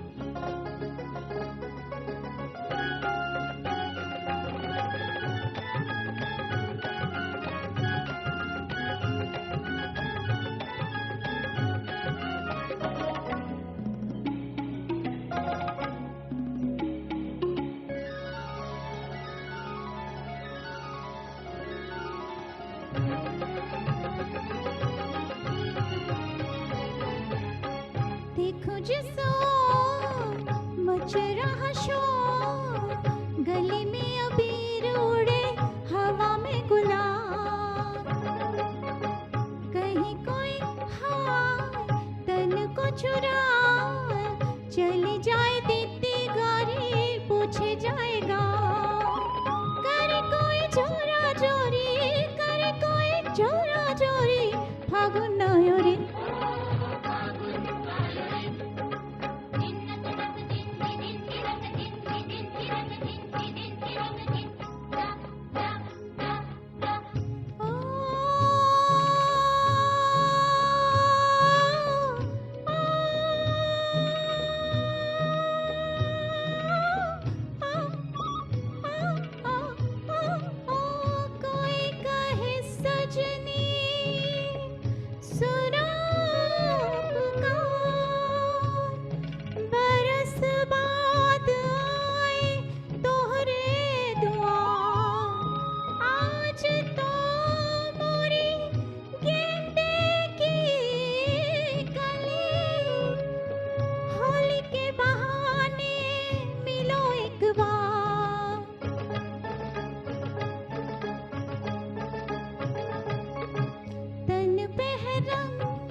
गोरी तोरे गाल, नैनों में गुलाबी डोरे, मुख पे बहार।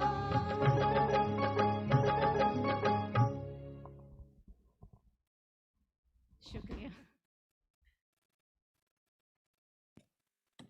वाह, हमें तो लगा कि अभी तो हम उसमें उस रस में डूब रहे थे, हम उस फागुन की मस्ती में बसंत की ब्यार को भी ले रहे थे, होली के उन्माद का भी सामना कर रहे थे, जो आपने इसको बिल्कुल साक्षात रूप दे दिया। बहुत अच्छा लग रहा था प्रीति जी, बहुत ही आपका उत्कृष्ट गायन था और आपने चुनाई बहुत अच्छा, और आपकी प्रस्तुति की शैली भी बहुत अच्छी है। बहुत बहुत आपका अभिनंदन। और लीजिए, अब हम आ गए हैं अपने समापन पर्व की तरफ, क्योंकि हमारा हर एक जो एपिसोड था वो एक पर्व के समान था, क्योंकि उसका डिजाइन जिस ढंग से अनूप दा ने, है तो मेरे से छोटे लेकिन उनको अनूप दा ही कहता हूँ, कि उन्होंने जो किया है वो बड़ा खूबसूरत किया। तो उसमें अब जैसे मुझे कहा है कि मैं उसका अब समाहार की तरफ चलूं, इससे पहले कि अनूप भाई आए और आप सबके बारे में बताएं, धन्यवाद दें, मेरे मन में बहुत से सवाल आए आज अनूप जी और मित्रों, तेजेंद्र जी, अविनाश जी, सागर जी, इंद्रजीत जी, प्रीति जी, रचना जी, सुधा जी, और भी जो लोग सुन रहे हैं, मैं देख रहा था गुरमीत सिंह चंडीगढ़ से इसको सुन रहे हैं, और भी कुछ नाम दो एक जो मेरे सामने आए। मैं जानता हूं कि बहुत बौद्धिक स्तर के जो श्रोता है वो इस कार्यक्रम को बड़े चाव से सुन रहे हैं। देखिए, मानवता की वाहक संस्कृति है और संस्कृति का वाहक मीडिया है, और मीडिया विशेष रूप से दृश्य मीडिया बहुत प्रभावी है, और दृश्य मीडिया में भी जो सबसे अधिक प्रभावी है वो आज भी सिनेमा है, बहुत प्रभावित करता है। जो छोटे पर्दे पर भी वो चीजें आती हैं वो भी बड़े पर्दे से आयातित होती हैं। तो यानी हमें ये सोचना है कि क्या वो अपना उत्तरदायित्व निर्वाह कर पा रहा है।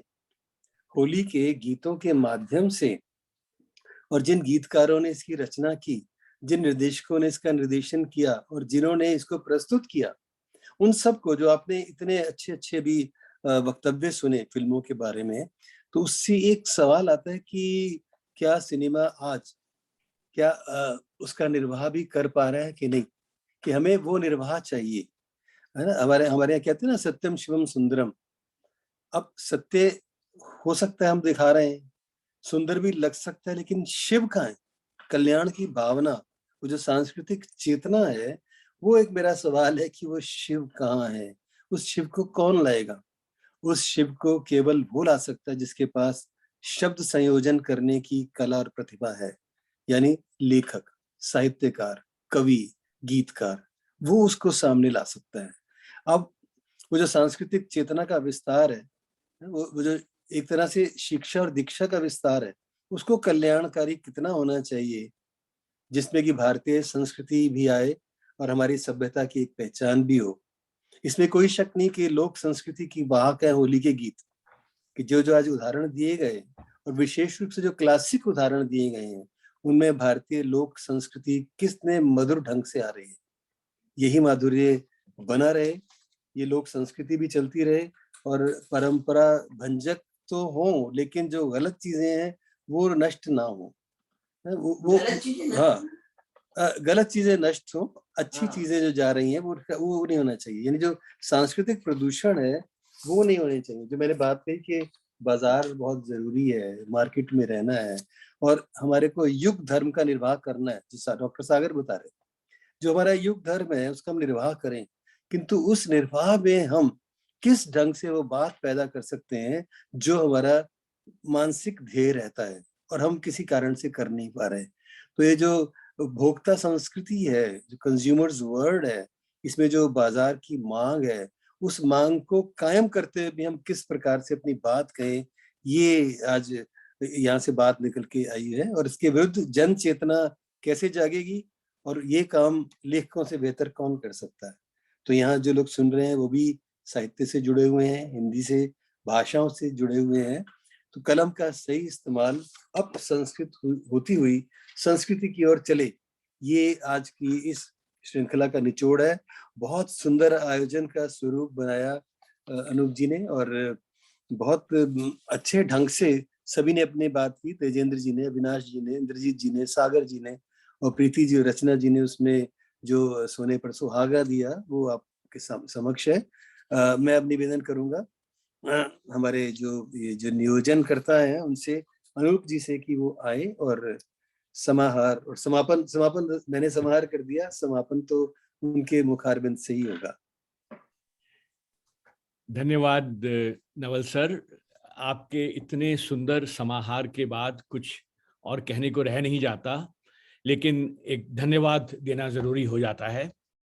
और धन्यवाद से पहले मैं एक बात और कहना चाहूँगा कि अगर आपको ये कार्यक्रम पसंद आया, अगर आप हमसे जुड़े रहना चाहते हैं तो हमसे जुड़िए, हमें अपना पता दीजिए। हमारी वेबसाइट बहुत सरल सी है, हिंदी से प्यार है .com, और हमारा ईमेल पता भी बहुत सरल सा है, हिंदी से प्यार है @gmail.com। तो हमसे जुड़िए, हमें आप सब की बहुत ज़रूरत है। और अगर आपका उत्साहवर्धन इसी तरह रहा तो हम इस श्रृंखला को एक मासिक श्रृंखला के रूप में हम करना चाहते हैं, हर माह करना चाहते हैं। अब बात आती है धन्यवाद की। तो सबसे पहले तो डॉक्टर हरीश नवल जी का, इससे सुंदर सूत्रधार हम खोज नहीं सकते थे और हमें बहुत खुशी है कि हमने उन्हें चुना और उन्होंने हमारा अनुरोध स्वीकार किया।